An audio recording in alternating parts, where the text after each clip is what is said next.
أشهد أن لا إله إلا الله وحده لا شريك له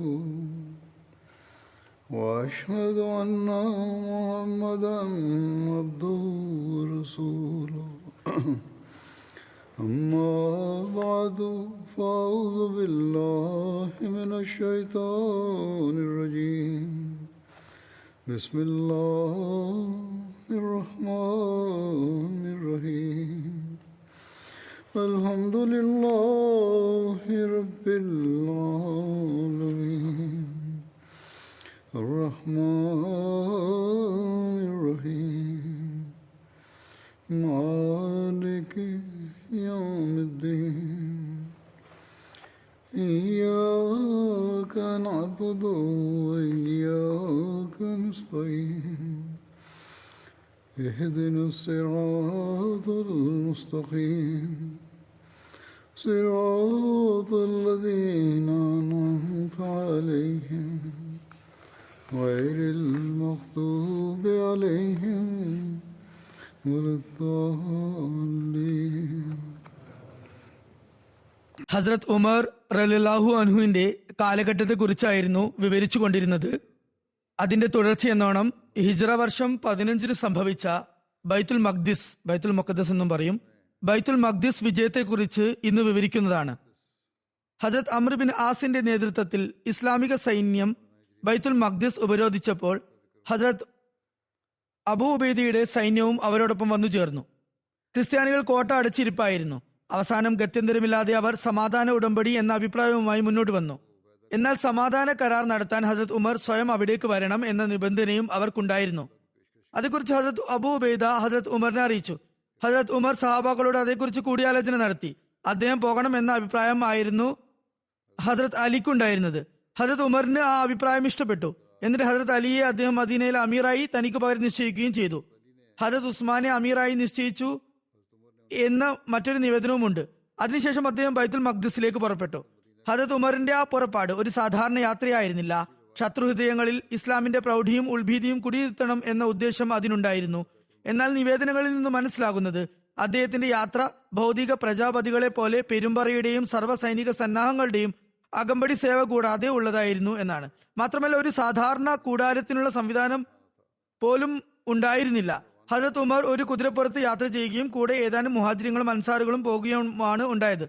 ഒരു നിവേദനത്തിൽ വന്നിരിക്കുന്നത് അദ്ദേഹത്തോടൊപ്പം അദ്ദേഹത്തിന്റെ ഒരു ഭൃത്യൻ മാത്രമായിരുന്നു കൂടെ ഉണ്ടായിരുന്നത്. കുറച്ച് ധാന്യപ്പൊടിയും ഒരു മരത്തിൽ പണിത ഒരു പാനപാത്രവുമായിരുന്നു ഉണ്ടായിരുന്നത്. അദ്ദേഹം ഒട്ടകപ്പുറത്തായിരുന്നു സവാരി ചെയ്തിരുന്നത്. എന്നിട്ട് കൂടി ഹസ്രത്ത് ഉമർ മദീനയിൽ നിന്നും ബൈത്തുൽ മഖ്ദിസ് ലക്ഷ്യമാക്കി പുറപ്പെട്ടിരിക്കുന്നു എന്ന വാർത്ത ലഭിച്ചെടുത്തെല്ലാം തന്നെ ആ വാർത്ത അവിടങ്ങളിൽ ഭൂമിയെ പ്രകമ്പനം കൊള്ളിക്കുന്ന നിലയുള്ളതായിരുന്നു. ഇതിനെക്കുറിച്ച് ഇവിടെ ഒരു ലഘു യാത്രാ വിവരണം മാത്രമേ പറഞ്ഞിട്ടുള്ളൂ. ഈ നിവേദനങ്ങളിൽ കൂടുതൽ വിശദാംശങ്ങൾ കൊടുത്തിട്ടില്ല. എന്തായാലും ബൈത്തുൽ മഖ്ദിസ് അടങ്ങിയ ഒരു പട്ടണമാണ് ഏലിയ. അതിനെ ഉപരോധം തീർത്തത് ആര്, ഹസ്രത്ത് ഉമറിനോട് ബൈത്തുൽ മഖ്ദിസിലേക്ക് എഴുന്നള്ളാൻ അപേക്ഷിച്ചത് ആര് എന്നിവയെക്കുറിച്ച് ചരിത്രകാരനായ തബരി എഴുതിയിട്ടുള്ളത് ഇങ്ങനെയാണ്. സഹായം എത്തിച്ചു കൊടുക്കാൻ അഭ്യർത്ഥിച്ചുകൊണ്ട് ഹസ്രത്ത് ഉമർ ബിൻ ഖത്താബിന് ഹസ്രത്ത് അംർ ബിൻ ആസ് കത്തെഴുതുകയുണ്ടായി. അപ്പോൾ ഹസ്രത്ത് അംർ അതിൽ ഇപ്രകാരം സൂചിപ്പിച്ചിരുന്നു, ഒരു ഘോര യുദ്ധം നടക്കാനുണ്ട്. അതുപോലെ ഒരുപാട് നഗരങ്ങളിൽ യുദ്ധം ഇനിയും ബാക്കിയുണ്ട്. അങ്ങയുടെ വിലയേറിയ നിർദ്ദേശം ഞങ്ങൾ പ്രതീക്ഷിക്കുന്നു. ഹസ്രത്ത് ഉമറിന് ആ കത്ത് ലഭിച്ചപ്പോൾ ഹസ്രത്ത് അംർ എല്ലാ വിവരങ്ങളും കൃത്യമായി ശേഖരിച്ച ശേഷമാണ് ഇങ്ങനെ ഒരു കത്ത് എഴുതിയിട്ടുള്ളത് എന്ന് അദ്ദേഹത്തിന് ബോധ്യമായി. ശേഷം ഹസ്രത്ത് ഉമർ തന്റെ യാത്രാ പുറപ്പാടിനെ കുറിച്ച് ജനങ്ങളിൽ വിളംബരം നടത്തുകയും തുടർന്ന് യാത്ര പുറപ്പെടുകയും ചെയ്തു. തബരി ചരിത്രത്തിൽ ഇങ്ങനെയും എഴുതിയിട്ടുണ്ട്, ഹസ്രത്ത് ഉമർ സിറിയയിലേക്ക് പുറപ്പെട്ടതിന്റെ യഥാർത്ഥ കാരണം ഇപ്പറയുന്നതാണ്. ഹസ്രത്ത് അബൂ ഉബൈദ ബൈത്തുൽ മഖ്ദിസിലെത്തിയപ്പോൾ പ്രദേശവാസികൾ അദ്ദേഹത്തോട് സിറിയയിലെ മറ്റു നഗരങ്ങളുമായി നടത്തിയ അനുരഞ്ജന ഉടമ്പടികളോടെ തന്നെ അവരുമായും സന്ധിയിലാകണം എന്ന ആവശ്യം ഉന്നയിക്കുകയും അതുകൂടാതെ ഈ സമാധാന ഉടമ്പടി നടത്തുന്നതിനായി മുസ്ലിം പക്ഷത്തു നിന്നും ഇസ്ലാമിന്റെ പരമോന്നത നേതാവ് എന്ന നിലയിൽ ഹസ്രത്ത് ഉമർ സ്വയം തന്നെ സന്നിഹിതനാകണം എന്നും അവർ ആഗ്രഹം മുന്നോട്ട് വെച്ചു. ഹസ്രത്ത് അബൂ ഉബൈദയുടെ കത്ത് ലഭിച്ചപ്പോൾ ഹസ്രത്ത് ഉമർ മദീനയിൽ നിന്നും യാത്ര പുറപ്പെട്ടു. ഹസ്രത്ത് അബൂ ഉബൈദയുടെ നിവേദനത്തിൽ ചില ചരിത്രകാരന്മാർ തൃപ്തി രേഖപ്പെടുത്തിയിട്ടില്ല. മുഹമ്മദ് ഹുസൈൻ ഹൈക്കൽ ഇത് സംബന്ധമായി ഇങ്ങനെ എഴുതുന്നു: ഹസ്രത്ത് ഖാലിദ് ബിൻ വലീദ് അല്ലെങ്കിൽ ഹസ്രത്ത് അബൂ ഉബൈദ ബിൻ ജറാഹ് എന്നിവരിൽ ഒരാളോ അതോ രണ്ടുപേരും ഒരുമിച്ച് ചേർന്നോ ബൈത്തുൽ മഖ്ദിസ് ഉപരോധിച്ചു എന്ന വിവരണം അത് തബരി ബിൻ അസീറും ഇബ്നു കസീറും മറ്റും ഉദ്ധരിച്ചിട്ടുള്ളതാണെങ്കിൽ കൂടി ഈ നിവേദനം യാഥാർത്ഥ്യത്തിൽ നിന്നും വളരെ അകലെയാണ് എന്ന് മനസ്സിലാക്കേണ്ടതും അനിവാര്യമാണ്. തബരിയിൽ ഇപ്രകാരം ഒരു നിവേദനമുണ്ട്. ഹസ്രത്ത് ഉമർ സിറിയയിലേക്ക് വന്നതിന്റെ കാരണം ഇങ്ങനെയാണ് പറയപ്പെടുന്നത്. ഹസ്രത്ത് അബൂ ഉബൈദ ബൈത്തുൽ മഖ്ദിസ് ഉപരോധിച്ചപ്പോൾ അവിടെയുള്ള നഗരവാസികൾ അദ്ദേഹത്തോട് സിറിയയിലെ ഇതര പ്രദേശവാസികളുമായി ഏർപ്പെട്ട അതേ സമാധാന സന്ധിയിൽ ഞങ്ങളുമായും രഞ്ജിപ്പിൽ ഏർപ്പെടണം എന്നപേക്ഷിക്കുകയുണ്ടായി. എന്നാൽ അതോടൊപ്പം ഹസ്രത്ത് ഉമർ ബിൻ ഖത്താബ് നേരിട്ട് സന്നിഹിതനായി ഉടമ്പടിയുടെ നടപടിക്രമങ്ങൾ പൂർത്തിയാക്കണം എന്നൊരു നിബന്ധനയും അവർ മുന്നോട്ട് വെച്ചു. ഹസ്രത്ത് അബൂ ഉബൈദ അതേക്കുറിച്ച് ഖലീഫയുടെ സമക്ഷം സന്ദേശം അയച്ചു. അങ്ങനെ ഹസ്രത്ത് ഉമർ മദീനയിൽ നിന്നും പുറപ്പെട്ടു. ഹൈക്കൽ എഴുതുന്നത് ബൈത്തുൽ മഖ്ദിസ് ഉപരോധിച്ചത് ഹസ്രത്ത് അബൂ ഉബൈദയും ഹസ്രത്ത് ഖാലിദുമാണെന്ന നിവേദനം വസ്തുതകൾക്ക് വിരുദ്ധമാണ് എന്ന് മനസ്സിലാക്കേണ്ടിയിരിക്കുന്നു. കാരണം ആ സമയത്ത് ഇരുവരും ഹോംസ്, ഹലബ്, അൻതാക്യ അതുപോലെ അവയോട് അടുത്തുള്ള പട്ടണങ്ങൾ എന്നിവിടങ്ങളിൽ വിജയകരമായ യുദ്ധമുന്നേറ്റങ്ങൾ നടത്തുന്നതിൽ വ്യാപൃതരായിരുന്നു. അതുപോലെ അവർക്കെതിരെ ഹെറാക്ലിസ് റോഹ എന്ന സ്ഥലത്ത് സൈന്യങ്ങളെ ഒരുമിച്ച് കൂട്ടുകയും അവർക്ക് മേൽ യുദ്ധത്തിൽ നിന്നും പിന്തിരിയുന്നതിന് വേണ്ടി സമ്മർദ്ദം ചെലുത്തുവാനുള്ള ശ്രമങ്ങൾ നടത്തുകയുമായിരുന്നു ചെയ്തിരുന്നത്. ബൈത്തുൽ മഖ്ദിസ് ഉപരോധം നടന്ന അതേ സമയത്ത് ഹിജ്റ 15 അതായത് ക്രിസ്തബ്ദം 636 ഈ സംഭവങ്ങളും അരങ്ങേറുന്നത്. അദ്ദേഹം എഴുതുന്നു, ബൈത്തുൽ മഖ്ദിസിന്റെ ഉപരോധം ആ വർഷം ഒരുപാട് മാസങ്ങളോളം നീണ്ടു നിന്നു എന്നതും ശരി തന്നെയാണ്. ആ വർഷം ഈ രണ്ട് സൈന്യാധിപന്മാരും സിറിയയുടെ അതിർത്തി പ്രദേശങ്ങളിൽ ശക്തമായ മുന്നേറ്റം നടത്തിക്കൊണ്ടിരിക്കുകയും ഹെറാക്ലിസിനെ തന്റെ രാജധാനിയിലേക്ക് അഭയം പ്രാപിക്കാൻ അവർ നിർബന്ധിതരാക്കുകയും ചെയ്തിരുന്നു. അങ്ങനെയിരിക്കെ ഇവർ ഇരുവരും ഇക്കാര്യത്തിൽ വ്യാപൃതരായിരുന്ന അതേ സമയത്ത് തന്നെ രണ്ടുപേരുമോ ഏതെങ്കിലും ഒരാളോ ബൈത്തുൽ മഖ്ദിസ് ഉപരോധിച്ചു എന്ന് പറയുന്നത് ഒരിക്കലും അംഗീകരിക്കാനാവുന്നതല്ല. അതുകൊണ്ട് ആ നിവേദനത്തെ തള്ളിക്കളയേണ്ടതുണ്ട്. ഇനി അവശേഷിക്കുന്നത് ദീർഘകാലം തുടർന്നു പോന്ന ബൈത്തുൽ മഖ്ദിസ് ഉപരോധം നടത്തിയത് ഹസ്രത്ത് അംർ ബിൻ ആസ് ആയിരുന്നു എന്ന നിവേദനമാണ്. തബരിയും ഇതേക്കുറിച്ച് എഴുതിയതിനു ശേഷം വിവരിക്കുന്നത് ബൈത്തുൽ മഖ്ദിസ് പ്രദേശവാസികൾ വളരെ ആവേശത്തോടും തീവ്രതയോടും തന്നെ മുസ്ലിങ്ങളെ നേരിട്ടു എന്നാണ്. ഈ നിവേദനം തന്നെ നമ്മുടെ അഭിപ്രായത്തിലും ശരിയായിട്ടുണ്ട്. കാരണം എല്ലാ കാലത്തും ബൈത്തുൽ മഖ്ദിസിന് നേരെ അക്രമം ഉണ്ടായപ്പോഴൊക്കെ അവിടുത്തെ നിലപാട് ശക്തമായ പ്രത്യാക്രമണം തന്നെയായിരുന്നു. മുഹമ്മദ് ഹുസൈൻ ഹൈക്കൽ തുടർന്ന് എഴുതുന്നു, ഹസ്രത്ത് ഉമർ വെറും സന്ധി ഉടമ്പടിയുടെ പൂർത്തീകരണത്തിനും കരാർ പത്രിക നടപ്പിൽ വരുത്തുന്നതിനും വേണ്ടി സൈന്യസമേതം അങ്ങോട്ട് പുറപ്പെട്ടു എന്ന കാര്യം വളരെ വിചിത്രമായിരിക്കുന്നു. അതുപോലെ ബൈത്തുൽ മഖ്ദിസ് നിവാസികൾ സന്ധി ഉടമ്പടിയുടെ പൂർത്തീകരണത്തിനായി മദീനയിൽ നിന്നും ഹസ്രത്ത് ഉമർ ആഗതനാകണം എന്ന് ആവശ്യപ്പെട്ട കാര്യവും അമ്പരപ്പുളവാക്കുന്നതാണ്. കാരണം എന്തെന്നാൽ മദീനയിൽ നിന്നും ഒരു സൈന്യം തുടർച്ചയായി യാത്ര ചെയ്താലും അവിടെ എത്താൻ പൂർണ്ണമായും 3 ആഴ്ചകൾ എടുക്കുന്നതാണ്. അതുകൊണ്ട് എനിക്ക് ശരിയായി തോന്നുന്ന കാര്യം ഇതാണ്. ഉപരോധം നീണ്ടുപോയ കാരണത്താലും ഹസ്രത്ത് അംർ ബിൻ ആസ് ശത്രുപക്ഷത്തിന്റെ ശക്തിയെക്കുറിച്ച് എഴുതി നിരന്തരം സഹായം എത്തിക്കാനുള്ള സന്ദേശം അയച്ചുകൊണ്ടിരുന്നതിനാലും ഹസ്രത്ത് ഉമറിന്റെ ക്ഷമ നെല്ലിപ്പടി കണ്ടിരുന്നു. അതുകൊണ്ട് പുതിയ പോഷക സൈന്യത്തെ ആവശ്യപ്പെട്ടപ്പോൾ അതോടൊപ്പം ഹസ്രത്ത് ഉമറും യാത്ര പുറപ്പെടുകയുണ്ടായി. എന്നിട്ട് സിറിയയിലെ മരുഭൂമികളുടെയും ജോർദാൻ ഭൂപ്രദേശത്തിന്റെയും മധ്യത്തിലുള്ള ജാബിയ എന്ന സ്ഥലത്ത് അദ്ദേഹം തമ്പടിച്ചു. അപ്പോഴേക്കും ഹസ്രത്ത് അബൂ ഉബൈദയും ഹസ്രത്ത് ഖാലിദും സിറിയൻ വിജയം നേടിക്കഴിഞ്ഞിരുന്നു.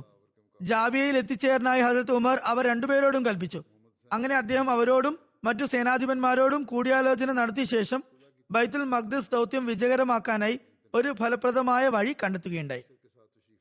അത്തർബൂൻ, സഫർ ന്യൂസ് എന്നിവർക്ക് ഹസ്രത്ത് ഉമറിന്റെ വരവിനെ കുറിച്ച് അറിവ് ലഭിക്കുകയുണ്ടായി. ഇവരുടെ പേരുകളുടെ കാര്യത്തിലും അഭിപ്രായ വ്യത്യാസങ്ങൾ കാണാം. അറബി ഗ്രന്ഥങ്ങളിൽ അർത്തബൂൻ എന്നാണ് പേര് വന്നിട്ടുള്ളത്. എന്നാൽ ഹൈക്കലിന്റെ അഭിപ്രായത്തിൽ അത് ശരിയല്ല. അദ്ദേഹത്തിന്റെ ഗവേഷണ പ്രകാരം അത്രബൂൻ, സഫർ ന്യൂസ് എന്നിവയാണ് ശരിയായ പേരുകൾ. അറബി ഗ്രന്ഥങ്ങളിൽ സഫർ വൻ ന്യൂസ് എന്നാണ് എഴുതിയിട്ടുള്ളത്. എന്തായാലും അവർക്ക് ഹസ്രത്ത് അബൂ ഉബൈദയുടെയും ഹസ്രത്ത് ഖാലിദിന്റെയും സിറിയയിൽ കാഴ്ചവെച്ച പ്രകടനങ്ങളെ കുറിച്ച് അറിവ് ലഭിച്ചിരുന്നു.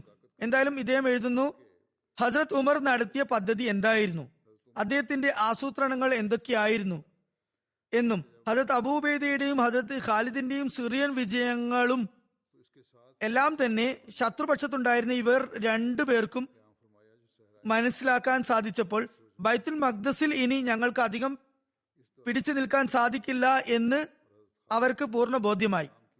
അതായത് കൂടുതൽ പ്രയാസങ്ങൾ ഇനി നേരിടേണ്ടി വരുന്നതാണ് എന്ന് അവർ മനസ്സിലാക്കി. അതുകൊണ്ട് അത്തർബൂൻ കുറച്ച് സൈന്യവുമായി ഒളിച്ചും പാത്തും ഈജിപ്തിലേക്ക് കടന്നു കളഞ്ഞു. എന്നാൽ വൃദ്ധനായ പാതിരി സർഫ് ന്യൂസ് സ്വയരക്ഷയ്ക്കായി മുസ്ലിങ്ങളോട് സന്ധി സംഭാഷണം നടത്താൻ തുടങ്ങി.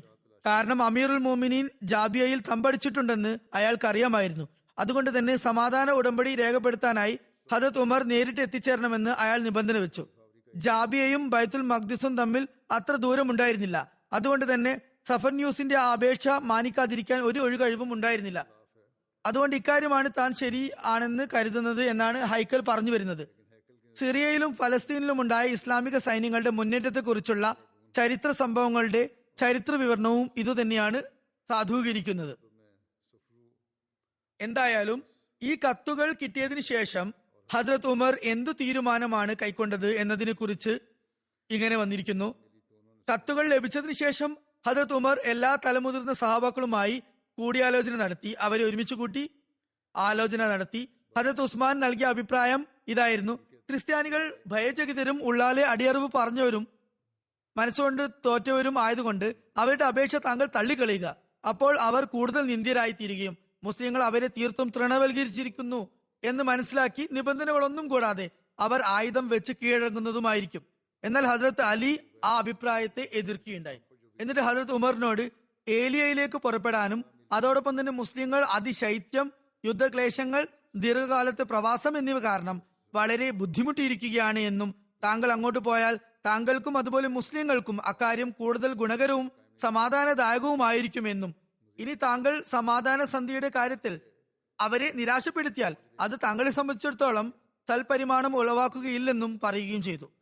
ശത്രുക്കളുടെ കോട്ടവാതിലുകൾ അടച്ച് കഴിച്ചുകൂടുന്നതായിരിക്കും ശത്രുക്കളുടെ നിലപാട്. അവർക്ക് താങ്കളുടെ രാജ്യത്തെയും റോമൻ ചക്രവർത്തിയുടെയും സൈനിക സഹായങ്ങൾ എത്തിച്ചേരുകയും ചെയ്യും.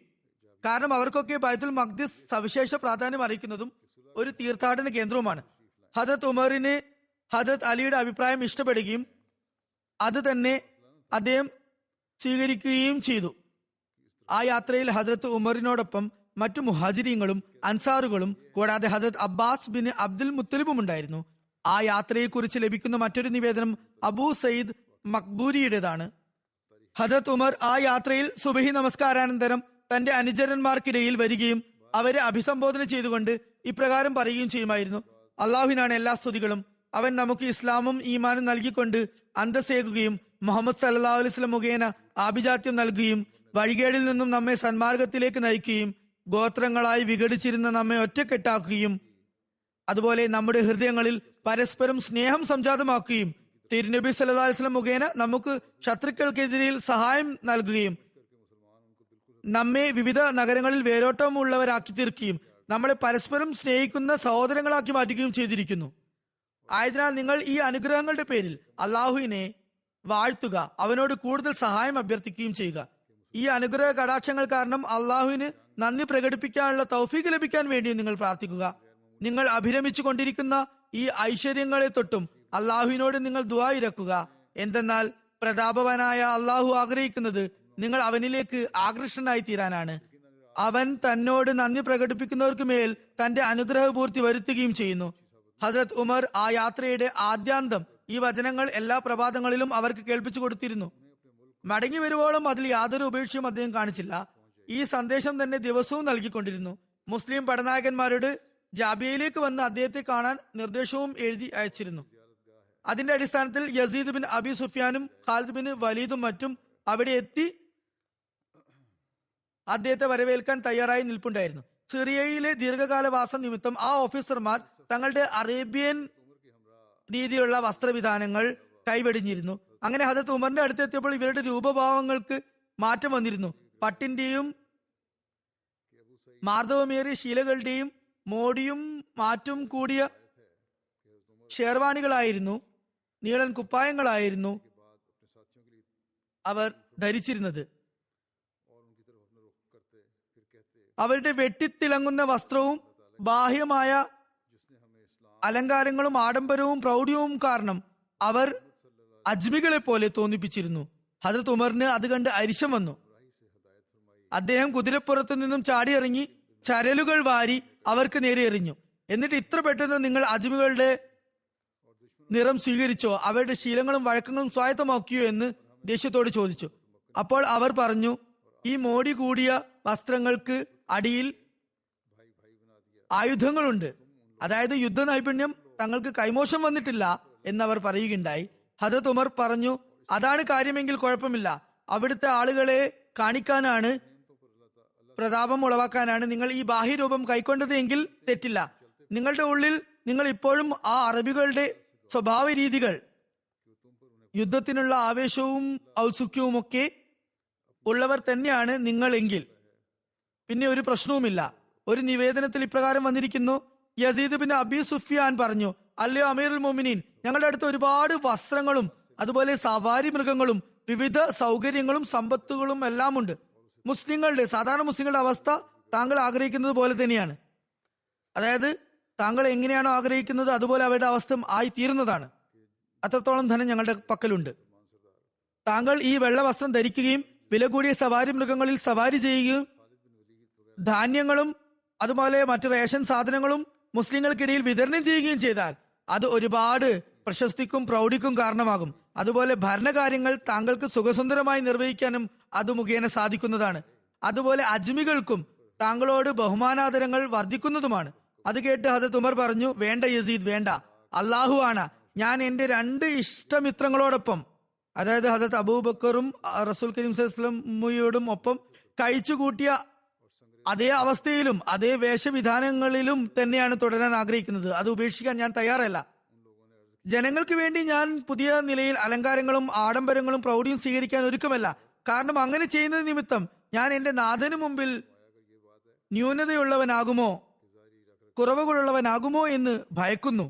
അതുപോലെ ജനങ്ങളുടെ കണ്ണിൽ എനിക്ക് മഹത്വം സിദ്ധിക്കാനും അതേസമയം ദൈവസമക്ഷം ഞാൻ തരം താഴാനും ആഗ്രഹിക്കുന്നില്ല. അങ്ങനെ ഹദരത്ത് ഉമർ റസൂൽ കരീം സല്ലല്ലാഹു അലൈഹി വസല്ലമയും ഹദരത്ത് അബൂബക്കർ സിദ്ദീഖ് റളിയല്ലാഹു അൻഹും ജീവിച്ചിരുന്നപ്പോൾ ഏതൊരു അവസ്ഥയിലായിരുന്നോ ജീവിച്ചിരുന്നത് അതേ അവസ്ഥയിൽ തന്നെ തന്റെ ജീവിതാന്ത്യം വരെ കഴിച്ചു കൂട്ടുകയുണ്ടായി. ഇനി മുസ്ലിങ്ങൾക്കും ക്രിസ്ത്യാനികൾക്കും ഇടയിൽ സമാധാന ഉടമ്പടി ഉണ്ടായത് എങ്ങനെ, അതുപോലെ ഏലിയക്കാരുമായി ഉടമ്പടി നടന്നത് എങ്ങനെ എന്നതിനെ കുറിച്ച് മിക്ക ചരിത്രകാരന്മാരും ഇപ്രകാരമാണ് എഴുതിയിട്ടുള്ളത്. ജാബിയ എന്ന സ്ഥലത്ത് വെച്ചാണ് ക്രിസ്ത്യാനികൾക്കും മുസ്ലിങ്ങൾക്കും ഇടയിൽ സമാധാന സന്ധി തയ്യാറാക്കപ്പെട്ടത്. ജാബിയയിൽ താമസിക്കുന്ന സമയത്ത് ഹദരത്ത് ഉമർ തന്റെ സൈനികരോടൊപ്പം സഭ കൂടിയിരിക്കുകയായിരുന്നു. പെട്ടെന്ന് കുറച്ചുപേർ അങ്ങോട്ട് വരുന്നതായി കണ്ടു. അവർ കുതിരപ്പുറത്തേറിയായിരുന്നു വന്നിരുന്നത്. അവരുടെ ഉടവാളുകൾ ഊരിപ്പിടിച്ച കാരണത്താൽ വെട്ടിത്തിളങ്ങുന്നുണ്ടായിരുന്നു. മുസ്ലിങ്ങൾ പെട്ടെന്ന് തന്നെ ആയുധങ്ങൾ എടുത്ത് തയ്യാറാകാൻ തുടങ്ങി. അത് കണ്ട് ഹദരത്ത് ഉമർ അവരോട് ചോദിച്ചു, എന്താണ് കാര്യം? അപ്പോൾ അവർ ശത്രുക്കൾക്ക് നേരെ വിരൽ ചൂണ്ടി കാണിച്ചു, അങ്ങോട്ടേക്ക് നോക്കുക. അപ്പോൾ അദ്ദേഹം പറഞ്ഞു, നിങ്ങൾ ഒരു കാരണവശാലും ഭയപ്പെടേണ്ട, ഇവർ ഇങ്ങോട്ട് വരുന്നത് അഭയം ആവശ്യപ്പെട്ടുകൊണ്ടാണ്. അക്കൂട്ടർ ഏലിയ പ്രദേശവാസികളായിരുന്നു. അദ്ദേഹം അവർക്ക് സമാധാന കരാർ എഴുതി കൊടുക്കുകയുണ്ടായി. മറ്റൊരു നിവേദനമുണ്ട്, അല്ലാമ ബിലാദരിയും മുഹമ്മദ് ഹുസൈൻ ഹൈക്കലും ഇങ്ങനെ എഴുതിയിട്ടുണ്ട്, ജാബിയയിൽ വെച്ചല്ല മറിച്ച് ഏലിയയിൽ വെച്ചാണ് സമാധാന കരാർ തയ്യാറാക്കപ്പെട്ടത്. എന്നാൽ മുഹമ്മദ് ഹുസൈൻ ഹൈക്കൽ തന്റെ ഗ്രന്ഥത്തിൽ മറ്റൊരിടത്ത് എഴുതിയിട്ടുള്ളത് ആ ഉടമ്പടി ജാബിയയിൽ വെച്ചായിരുന്നു എന്നാണ്. മുസ്ലിങ്ങളുടെയും ഏലിയവാസികളുടെയും ഇടയിൽ ഉണ്ടായ സമാധാന സന്ധിയിലെ വാചകങ്ങൾ തബരി ചരിത്രത്തിൽ ഇപ്രകാരം രേഖപ്പെടുത്തിയിരിക്കുന്നു. ബിസ്മില്ലാഹി റഹ്മാനി റഹീം. ഇത് ഏലിയ നിവാസികൾക്ക് അള്ളാഹുവിന്റെ ദാസനായ അമീറുൽ മോമിനീൻ ഹസരത്ത് ഉമർ എഴുതി കൊടുക്കുന്ന അഭയപത്രികയാണ്. അവരുടെ ജീവനും ധനവും ചർച്ചുകളും കുരിശുകളും അതുപോലെ അവർക്കിടയിൽ ആരോഗ്യവാന്മാരും രോഗികളും എല്ലാവരും ഒരുപോലെ മുഴുവൻ ജനതയും ഇനി മുതൽ സുരക്ഷിതരായിരിക്കും. ആരും തന്നെ അവരുടെ ദേവാലയങ്ങളിൽ താമസിക്കുന്നതായിരിക്കില്ല, പിടിച്ചടക്കുന്നതായിരിക്കില്ല, അവ പൊളിച്ചു അടുക്കുന്നതുമായിരിക്കില്ല. അതുപോലെ അവയുടെ ഭൂപരിധിയിൽ, അതായത് ചർച്ചിന്റെ ഭൂപരിധിയിൽ യാതൊരു കുറവും വരുത്തുന്നതായിരിക്കില്ല. അവരുടെ കുരിശുകൾക്ക് നഷ്ടം വരുത്തുന്നതുമായിരിക്കില്ല. അവരുടെ ധനങ്ങൾക്ക് കുറവ് വരുത്തുന്നതുമായിരിക്കില്ല. മതകാര്യങ്ങളിൽ അവർക്ക് മേൽ യാതൊരു ബലപ്രയോഗവും ഉണ്ടാകുന്നതല്ല. അവരെ ഒരു തരത്തിലും ബുദ്ധിമുട്ടിക്കുന്നതുമായിരിക്കില്ല. ഏലിയയിൽ അവരോടൊപ്പം യഹൂദികൾക്ക് താമസിക്കാൻ അനുവാദം ഉണ്ടാകുകയില്ല. അതുപോലെ ഏലിയവാസികൾ ഇതര പട്ടണവാസികളെ പോലെ ജിസിയ നൽകാനും ബാധ്യസ്ഥരാണ്. അവർ ഏലിയയിൽ നിന്നും റോമക്കാരെയും കലാപകാരികളെയും പുറത്താക്കേണ്ടതുണ്ട്. അവിടെ ഉപേക്ഷിച്ചു പോകുന്നവർ ഏതെങ്കിലും സുരക്ഷിത സങ്കേതങ്ങളിൽ തങ്ങൾ ഉദ്ദേശിച്ചെടുത്ത് എത്തുന്നതുവരെ അവരുടെ ജീവനും ധനത്തിനും ഇവിടെ പൂർണ്ണമായും സുരക്ഷ ഉണ്ടായിരിക്കും. ഏലിയയിൽ കുടിയേറി പാർത്തവർക്കും അതുപോലെ അവിടെ താമസം തുടരാൻ ആഗ്രഹിക്കുന്നുവെങ്കിൽ അവർക്കും എല്ലാ തരത്തിലുമുള്ള സുരക്ഷാ സംവിധാനങ്ങളും ഉണ്ടായിരിക്കുന്നതായിരിക്കും. എന്നാൽ അവർ മറ്റ് ഏലിയവാസികളെ പോലെ ജിസിയ നൽകാൻ ബാധ്യസ്ഥരാണ്. ഏലിയവാസികളിൽ ആരെങ്കിലും തങ്ങളുടെ ജീവനും ധനവും സുരക്ഷിതമാക്കി റോമക്കാരുടെ ഭാഗത്തേക്ക് പോകാൻ ആഗ്രഹിക്കുന്നെങ്കിൽ അവർ തങ്ങളുടെ ആരാധനാലയങ്ങളും കുരിശുകളും ഇവിടെ ഉപേക്ഷിച്ച് ആശങ്ക കൂടാതെ പോകുകയാണെങ്കിൽ അവയെല്ലാം ഇവിടെ സുരക്ഷിതമായി തന്നെ ഉണ്ടായിരിക്കും. അതായത് അവർ സുരക്ഷിത സങ്കേതങ്ങളിൽ എത്തുന്നതുവരെ അവർക്ക് യാതൊരു വിധത്തിലുള്ള നഷ്ടങ്ങളും കുറവുകളും വരുന്നതായിരിക്കില്ല. യുദ്ധത്തിന് മുമ്പ് ഏലിയയിൽ കൃഷി ചെയ്തുകൊണ്ടിരുന്നവർ തങ്ങളുടെ ഭൂമിയിൽ കൃഷി തുടരാൻ ആഗ്രഹിക്കുന്നെങ്കിൽ ഏലിയക്കാരെ പോലെ ജിസിയ നൽകി അവർക്ക് അങ്ങനെ ചെയ്യാവുന്നതാണ്. എന്നാൽ റോമക്കാരോടൊപ്പം പോകാനാണ് ആഗ്രഹിക്കുന്നതെങ്കിൽ അവർക്കത് പോകുകയും ചെയ്യാം. എന്നാൽ തങ്ങളുടെ വീടുകളിലേക്ക് പിൽക്കാലത്തേക്ക് തിരിച്ചു വരാൻ ആഗ്രഹിക്കുന്നവർക്കും അതിനുള്ള അനുവാദം ലഭിക്കുന്നതാണ്. അവർക്ക് അവരുടെ കൃഷിയിൽ നിന്നും വിളവെടുപ്പ് നടക്കുന്നത് വരെ ഈ ഉടമ്പടി പ്രകാരം ഒരു ജിസിയും കൊടുക്കേണ്ടത് വരികയില്ല. അതായത് അവർക്ക് വരുമാനം ഉണ്ടായാൽ മാത്രം അവർ ജിസിയ കൊടുത്തു തുടങ്ങിയാൽ മതി. അതുപോലെ ആ ഉടമ്പടി പ്രകാരം ജിസിയ നൽകുന്നവർക്ക് അള്ളാഹുവിന്റെയും അവന്റെ റസൂലിന്റെ ഖലീഫയുടെയും അതുപോലെ എല്ലാ വിശ്വാസികളുടെയും സംരക്ഷണ വാഗ്ദാനം ഉണ്ടാകുന്നതായിരിക്കും. ഈ ഉടമ്പടിയിൽ ഹദരത്ത് ഖാലിദ് ബിൻ വലീദ്, ഹദരത്ത് അംർ ബിൻ ആസ്, ഹദരത്ത് അബ്ദുറഹ്മാൻ ബിൻ ഓഫ്, ഹദരത്ത് മുആവിയ ബിൻ അബി സുഫിയാൻ എന്നിവരും സാക്ഷി ഒപ്പിടുകയുണ്ടായി. താരിഖ് ഇബ്നു ഖുൽദൂനിൽ ഇപ്രകാരം എഴുതിയിരിക്കുന്നു: ഈ ഉടമ്പടിയിൽ നിന്നും ചില കാര്യങ്ങൾ തെളിയുന്നുണ്ട്. ഒന്ന്, മുസ്ലിങ്ങൾ വാൾബലത്താലല്ല തങ്ങളുടെ മതത്തെ പ്രചരിപ്പിച്ചത്. രണ്ട്, അവരുടെ ഭരണകാലഘട്ടത്തിൽ ഇതര മതസ്ഥർക്ക് പൂർണ്ണമായ മതസ്വാതന്ത്ര്യം ലഭിച്ചിരുന്നു. മൂന്ന്, അന്യ സമുദായങ്ങളിൽ നിന്നും ബലാത്കാരമായി ജിസിയ വാങ്ങുന്ന ഒരു സമ്പ്രദായം ജിസിയ വാങ്ങുമായിരുന്നില്ല. അവിടെ താമസം തുടരുന്നതിനും ജിസിയ നൽകുന്നതിനും രണ്ടിലേതെങ്കിലും ഒന്ന് ചെയ്യുന്നതിന് അവർക്ക് സ്വാതന്ത്ര്യമുണ്ടായിരുന്നു. അവർക്ക് ഇഷ്ടപ്രകാരം ചെയ്യാമായിരുന്നു. രണ്ടവസ്ഥയിലും അവർക്ക് അഭയം നൽകപ്പെട്ടിരുന്നു. ഈ ഉടമ്പടിയെക്കുറിച്ച് റമലവാസികൾക്ക് അറിയാൻ ഇടവന്നപ്പോൾ അമീറുൽ മുഅ്മിനീനുമായി അതേ തരത്തിലുള്ള ഉടമ്പടി ചെയ്യാൻ അവരും വ്യഗ്രത കാണിക്കുകയുണ്ടായി. ഇതേ അവസ്ഥ തന്നെയായിരുന്നു പലസ്തീനിലെ മറ്റു നഗരവാസികളുടേതും. ലുദ്ദുകാരും ഹദരത്ത് ഉമറിന് ഒരു കത്ത് എഴുതി ഇങ്ങനെ അറിയിച്ചു: ലുദ്ദിന്റെ ഭരണപരിധിയിൽ പിന്നീട് മുസ്ലിങ്ങളുടെ അധികാരത്തിന് കീഴിൽ വരാൻ സമ്മതം പ്രകടിപ്പിച്ച മറ്റു നഗരങ്ങളെയും പിന്നീട് ആ ലുദ്ദിലേക്ക് തന്നെ കൂട്ടിച്ചേർക്കുകയുണ്ടായി. ആ കത്ത് പ്രകാരം ഹദരത്ത് ഉമർ ലുദ് വാസികളുടെ ജീവനും ധനവും ചർച്ചുകളും കുരിശുകളും അതുപോലെ അവർക്കിടയിൽ ആരോഗ്യവാന്മാരും രോഗികളും അതുപോലെ അവരുടെ എല്ലാ മതവിഭാഗങ്ങളും സുരക്ഷിതരായിരിക്കും എന്ന ഉടമ്പടിക്ക് വേണ്ടി അവർ എഴുതി ആഗ്രഹം അറിയിച്ചു. അവർക്ക് അതിനുള്ള ഉറപ്പ് മുസ്ലിങ്ങളുടെ ഭാഗത്തു നിന്ന് ലഭിക്കുകയും ചെയ്തു. അതുപോലെ അവരോട് സിറിയയിലെ പട്ടണവാസികളെ പോലെ ജിസിയ നൽകാനും അവരുടെ മേൽ യാതൊരു മതപരമായ സമ്മർദ്ദം ഉണ്ടാവുകയില്ലെന്ന കാര്യം അറിയിച്ചുകൊണ്ട് അവരെ സമാധാനപ്പെടുത്തുകയുണ്ടായി. അതുപോലെ വിശ്വാസ വൈരുദ്ധ്യങ്ങൾ കാരണം അവർക്ക് യാതൊരു നഷ്ടവും വരില്ലെന്നും ഉറപ്പുവരുത്തുകയുണ്ടായി. ഈ പ്രവർത്തനങ്ങളൊക്കെ പൂർത്തിയാക്കിയതിനു ശേഷം ഹദ്രത്ത് ഉമർ പലസ്തീനിൽ 2 ഭരണാധിപന്മാരെ നിശ്ചയിച്ചു. പലസ്തീനെ 2 ഭാഗങ്ങളായി വിഭജിച്ച് അവർക്ക് ഭരണ ചുമതല ഏൽപ്പിക്കുകയും ചെയ്തു. അങ്ങനെ അൽക്കമ ബിൻ ഹക്കീമിന്റെ ഭരണകേന്ദ്രമായി റമലിയെയും അൽക്കമ ബിൻ മുജസ്സിസിന്റെ ഭരണകേന്ദ്രമായി ഏലിയെയും തിരഞ്ഞെടുത്തു. ശേഷം ഹദരത്ത് ഉമർ ബൈത്തുൽ മഖ്ദിസിലേക്ക് ആഗതനായി. അതേക്കുറിച്ച് ഇപ്രകാരമാണ് വന്നിട്ടുള്ളത്: ഹദരത്ത് ഉമർ ഏലിയക്കാർക്ക് അഭയവും സംരക്ഷണവും നൽകിയപ്പോൾ അവിടെ ഒരു സൈന്യത്തെ നിർത്തുകയും പിന്നീട് ജാബിയിൽ നിന്നും ബൈത്തുൽ മഖ്ദിസിലേക്ക് പുറപ്പെടുകയും ഉണ്ടായി. ഇങ്ങനെയും എഴുതിയിരിക്കുന്നു: അദ്ദേഹം കുതിരപ്പുറത്ത് കയറിയപ്പോൾ കുതിര കാൽവേദന കാരണം നേരെയല്ല സഞ്ചരിക്കുന്നത് എന്ന് അദ്ദേഹത്തിന് മനസ്സിലായി. അതുകൊണ്ട് ഹദരത്ത് ഉമറിന് വേണ്ടി ഒരു ടർക്കിഷ് കുതിരയെ കൊണ്ടുവരപ്പെട്ടു. അതിന് പുറത്ത് അദ്ദേഹം കയറിയപ്പോൾ അത് ഇണക്കം കാണിച്ചില്ല. അപ്പോൾ അദ്ദേഹം അതിൽ നിന്നും താഴേക്ക് ഇറങ്ങി. പിന്നീട് കുറച്ച് ദിവസങ്ങൾ കാത്തിരുന്ന ശേഷം അദ്ദേഹം തന്റെ പഴയ കുതിരയെ, സവാരിക്ക് ഉപയോഗിച്ചിരുന്ന കുതിരയെ തന്നെ വരുത്തിച്ചു. അതിന്റെ ചികിത്സ നടക്കുകയായിരുന്നു. അത് സുഖം പ്രാപിച്ചതിനു ശേഷം അതിൽ സവാരി ചെയ്തുകൊണ്ട് ബൈത്തുൽ മഖ്ദിസിലേക്ക് അദ്ദേഹം പുറപ്പെട്ടു.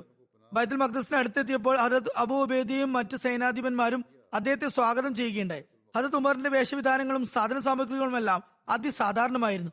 അത് കണ്ട് ക്രിസ്ത്യാനികൾ എന്തു പറയും എന്ന് കരുതി മുസ്ലിങ്ങൾ അദ്ദേഹത്തിന് വില കൂടിയ വസ്ത്രങ്ങൾ നൽകി. അപ്പോൾ അദ്ദേഹം അവരോട് പറഞ്ഞു: അള്ളാഹു നമുക്ക് പ്രദാനം ചെയ്തിട്ടുള്ള അന്തസ്സ് ഇസ്ലാമിന്റെ അന്തസ്സാണ്. നമുക്ക് അത് മാത്രം മതിയാകുന്നതാണ്. ക്രിസ്തീയ പാതിരിമാർ വന്ന് പട്ടണത്തിന്റെ താക്കോലുകൾ നേരിട്ട് ഹദരത്ത് ഉമറിനെ ഏൽപ്പിക്കുന്ന കാഴ്ചയാണ് പിന്നീടുണ്ടായത്. ഹദരത്ത് ഉമർ ആദ്യം മസ്ജിദ് അക്സയിലേക്ക് പോയി. പിന്നീട് ക്രിസ്ത്യാനികളുടെ ദേവാലയങ്ങളുടെ അടുത്തേക്ക് പോയി അവ നോക്കിക്കൊണ്ടിരുന്നു. അവ സന്ദർശിച്ചു.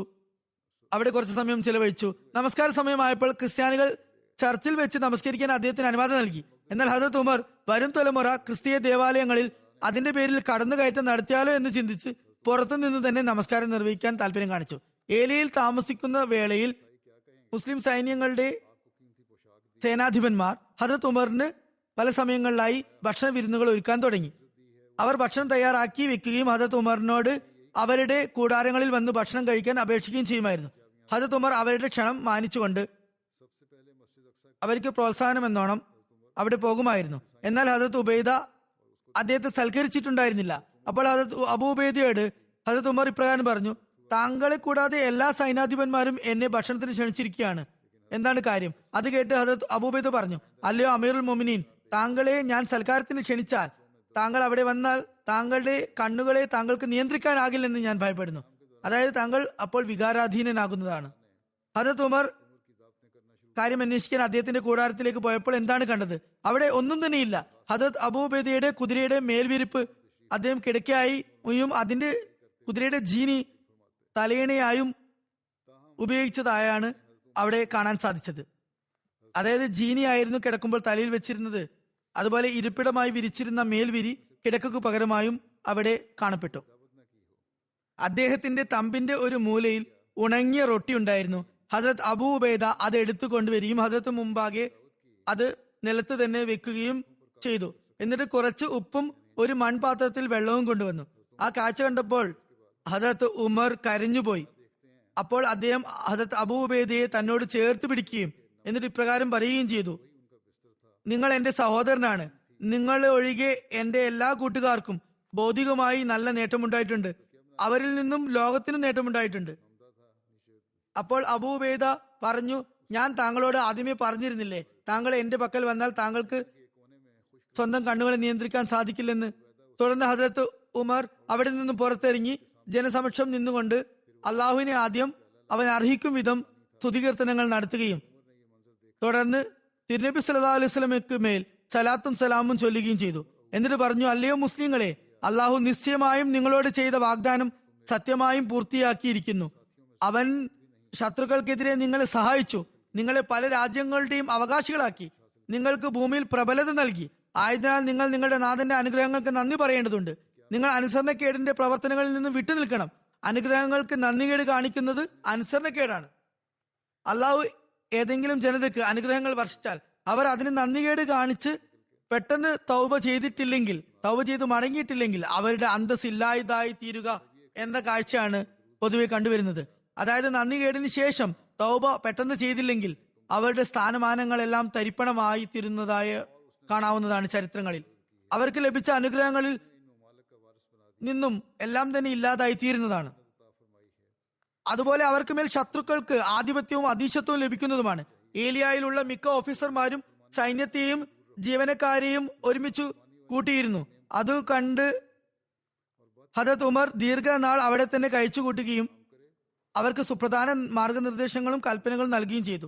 ഒരു ദിവസം ഹദരത്ത് ബിലാൽ അദ്ദേഹത്തിനടുത്ത് വന്ന് ഇങ്ങനെ പരാതി ബോധിപ്പിച്ചു, അല്ലയോ അമീറുൽ മുഅ്മിനീൻ, നമ്മുടെ ഓഫീസർമാർ പക്ഷികളുടെ ഇറച്ചിയും മൈദ കൊണ്ടുണ്ടാക്കിയ റൊട്ടിയുമാണ് കഴിക്കുന്നത്, സുഭിക്ഷമായിട്ടാണുള്ളത്. എന്നാൽ സാധാരണ മുസ്ലിങ്ങളുടെ അവസ്ഥ നോക്കുക, അവർക്ക് നിസ്സാരമായ ഭക്ഷണം പോലും ലഭിക്കുന്നില്ല. അപ്പോൾ ഹദരത്ത് ഉമർ അതേക്കുറിച്ച് ഓഫീസർമാരോട് വിശദീകരണം തേടി. അവരുടെ മറുപടി ഇങ്ങനെയായിരുന്നു, ഇവിടെ എല്ലാ വസ്തുക്കളും വിലക്കുറവിൽ ലഭിക്കുന്നതാണ്. ഹിജാസിൽ നമുക്ക് റൊട്ടിയും ഈന്തപ്പഴം വാങ്ങിക്കുന്ന വിലക്ക് ഇവിടെ പക്ഷിയിറച്ചിയും മൈദീൻ സുഖമായി ലഭിക്കുന്നതാണ്. ഹദരത്ത് ഉമർ ആ ഓഫീസർമാരോട് ഇനി മുതൽ നിങ്ങൾ അതൊന്നും കഴിക്കരുത് എന്ന് പറഞ്ഞ് അവരെ വിലക്കാതെ അവർക്ക് മേൽ സമ്മർദ്ദം ചെലുത്താതെ പകരം മറ്റൊരു കൽപ്പന പുറപ്പെടുവിക്കുകയാണ് ചെയ്തത്. അതായത് ഗനീമത്ത് മുതലും ശമ്പളവും കൂടാതെ എല്ലാ സൈനികർക്കും റേഷൻ നൽകാനുള്ള സൗകര്യവും ഉണ്ടാക്കണം. ശമ്പളം കൊടുക്കുന്നതിന് പുറമെ സൈനികർക്ക് ഭക്ഷണത്തിനുള്ള സംവിധാനവും ഒരുക്കണം എന്ന കൽപ്പന പുറപ്പെടുവിച്ചു. അതിന്റെ കൂടുതൽ വിശദാംശങ്ങൾ ഒരിടത്ത് ഇപ്രകാരം രേഖപ്പെട്ടിരിക്കുന്നു. ഹദരത്ത് യസീദ് ബിൻ അബി സുഫിയാൻ ഇപ്രകാരം പറഞ്ഞു, നമ്മുടെ പട്ടണങ്ങളിലെ വിപണി നിരക്ക് വളരെ കുറവാണ്. ഇതേ കുറഞ്ഞ ചെലവിൽ ദീർഘകാലം നമുക്ക് ഇവിടെ കഴിച്ചുകൂടാൻ സുഖമായി സാധിക്കുന്നതാണ്. ഹദരത്ത് ബിലാൽ പറയുന്ന ഈ കാര്യങ്ങളൊക്കെ വളരെ തുച്ഛമായ വിലയ്ക്ക് ലഭിക്കുന്നതാണ്. ഹദരത്ത് ഉമർ ഫാറൂഖ് പറഞ്ഞു, ഇതാണ് കാര്യമെങ്കിൽ എല്ലാവരും വയറു നിറയെ ഭക്ഷണം കഴിച്ചുകൊള്ളുക. നിങ്ങൾ എന്റെ മുമ്പിൽ എല്ലാ വസ്തുക്കളുടെയും വിവര പട്ടിക കൊണ്ടുവന്നതിന് ശേഷമേ ഞാൻ ഇവിടം വിട്ടു പോകുകയുള്ളൂ. അത് വെച്ച് ഞാൻ പട്ടണങ്ങളിലെയും ഗ്രാമങ്ങളിലെയും താമസിക്കുന്ന ദരിദ്രരായ മുസ്ലിങ്ങൾക്ക് വേണ്ടിയുള്ള ബജറ്റ് തയ്യാറാക്കി തരാം. നിങ്ങൾ ഓരോരോ മുസ്ലിം വീടുകളിലും അവർക്ക് ആവശ്യമായത്ര ഗോതമ്പും ചോളവും തേനും ഒലിവെണ്ണയും എല്ലാം എത്തിക്കേണ്ടതാണ്. അത് നിങ്ങളുടെ ബാധ്യതയാണ്. എന്നിട്ട് അദ്ദേഹം ദരിദ്രരും സാമ്പത്തികമായി പിന്നോക്കം നിൽക്കുന്നവരുമായ മുസ്ലിങ്ങളെ അഭിസംബോധന ചെയ്തുകൊണ്ട് പറഞ്ഞു, നിങ്ങൾക്ക് വേണ്ടി ഞാൻ തയ്യാറാക്കിയ പട്ടിക പ്രകാരമുള്ള സാധനങ്ങൾ നിങ്ങൾക്ക് കൃത്യമായി നിങ്ങളുടെ നേതാക്കന്മാർ എത്തിച്ചു തരുന്നതായിരിക്കും. ഇതെല്ലാം ഞാൻ നിങ്ങൾക്ക് ബൈത്തുൽ മാലിൽ നിന്നും അയച്ചു തരുന്ന വിഹിതത്തിന് പുറമേ ആയിരിക്കും എന്നും ഓർക്കണം. ഇനി ഏതെങ്കിലും നേതാവ് ഇതിൽ വീഴ്ച വരുത്തുകയാണെങ്കിൽ നിങ്ങൾ അക്കാര്യം എന്നെ ഉടനെ അറിയിക്കണം. അപ്പോൾ തന്നെ ഞാൻ അവരെ സ്ഥാനഭ്രഷ്ടനാക്കുന്നതായിരിക്കും. ഏലിയയിൽ താമസിക്കുന്ന സന്ദർഭത്തിൽ ഒരിക്കൽ നമസ്കാരത്തിന് സമയമായപ്പോൾ ജനങ്ങൾ ഹദരത്ത് ബിലാലിനോട് ബാങ്ക് കൊടുക്കാൻ കൽപ്പിക്കണം എന്ന് ഹദരത്ത് ഉമറിന് മേൽ സമ്മർദ്ദം ചെലുത്താൻ തുടങ്ങി. റസൂൽ കരീം സല്ലല്ലാഹു അലൈഹി വസല്ലമയ്ക്ക് ശേഷം ആർക്ക് വേണ്ടിയും ഞാൻ ബാങ്ക് കൊടുക്കുന്നതല്ല എന്ന് ഞാൻ ദൃഢനിശ്ചയം എടുത്തിരിക്കുന്നു. എന്നാൽ താങ്കളുടെ കൽപ്പന ഞാൻ പാലിക്കുന്നതാണ് എന്ന് ഹദരത്ത് ബിലാൽ ഹദരത്ത് ഉമറിനോട് പറയുകയുണ്ടായി. അങ്ങനെ ഹദരത്ത് ഉമറിന്റെ കൽപ്പന പ്രകാരം ഹദരത്ത് ബിലാൽ ബാങ്ക് കൊടുത്തപ്പോൾ എല്ലാ സഹാബാക്കളും റസൂൽ കരീം സല്ലല്ലാഹു അലൈഹി വസല്ലം തിരുമേനിയുടെ കാലഘട്ടത്തെ കുറിച്ച് ഓർമ്മിക്കുകയും വിഷമത്താൽ കരഞ്ഞു തളരുകയും ചെയ്തു. ഹദരത്ത് ഉമർ എത്രത്തോളം വിലപിച്ചു തളർന്നു പരിക്ഷീണിതനായി എന്നാൽ വളരെ നേരം അദ്ദേഹം ഏങ്ങലടിച്ചുകൊണ്ടേയിരുന്നു. അദ്ദേഹം ഗദ്ഗദകണ്ഠനായി മാറി. ബൈത്തുൽ മഖ്ദിസിൽ നിന്നും തിരിച്ചു പോകുന്ന വേളയിൽ ഹദരത്ത് ഉമർ രാജ്യം മുഴുവനും സന്ദർശനം നടത്തി. അതിർത്തി പ്രദേശങ്ങളെ നിരീക്ഷിച്ച് രാജ്യസുരക്ഷയ്ക്കുള്ള ഏർപ്പാടുകളും ചെയ്തു.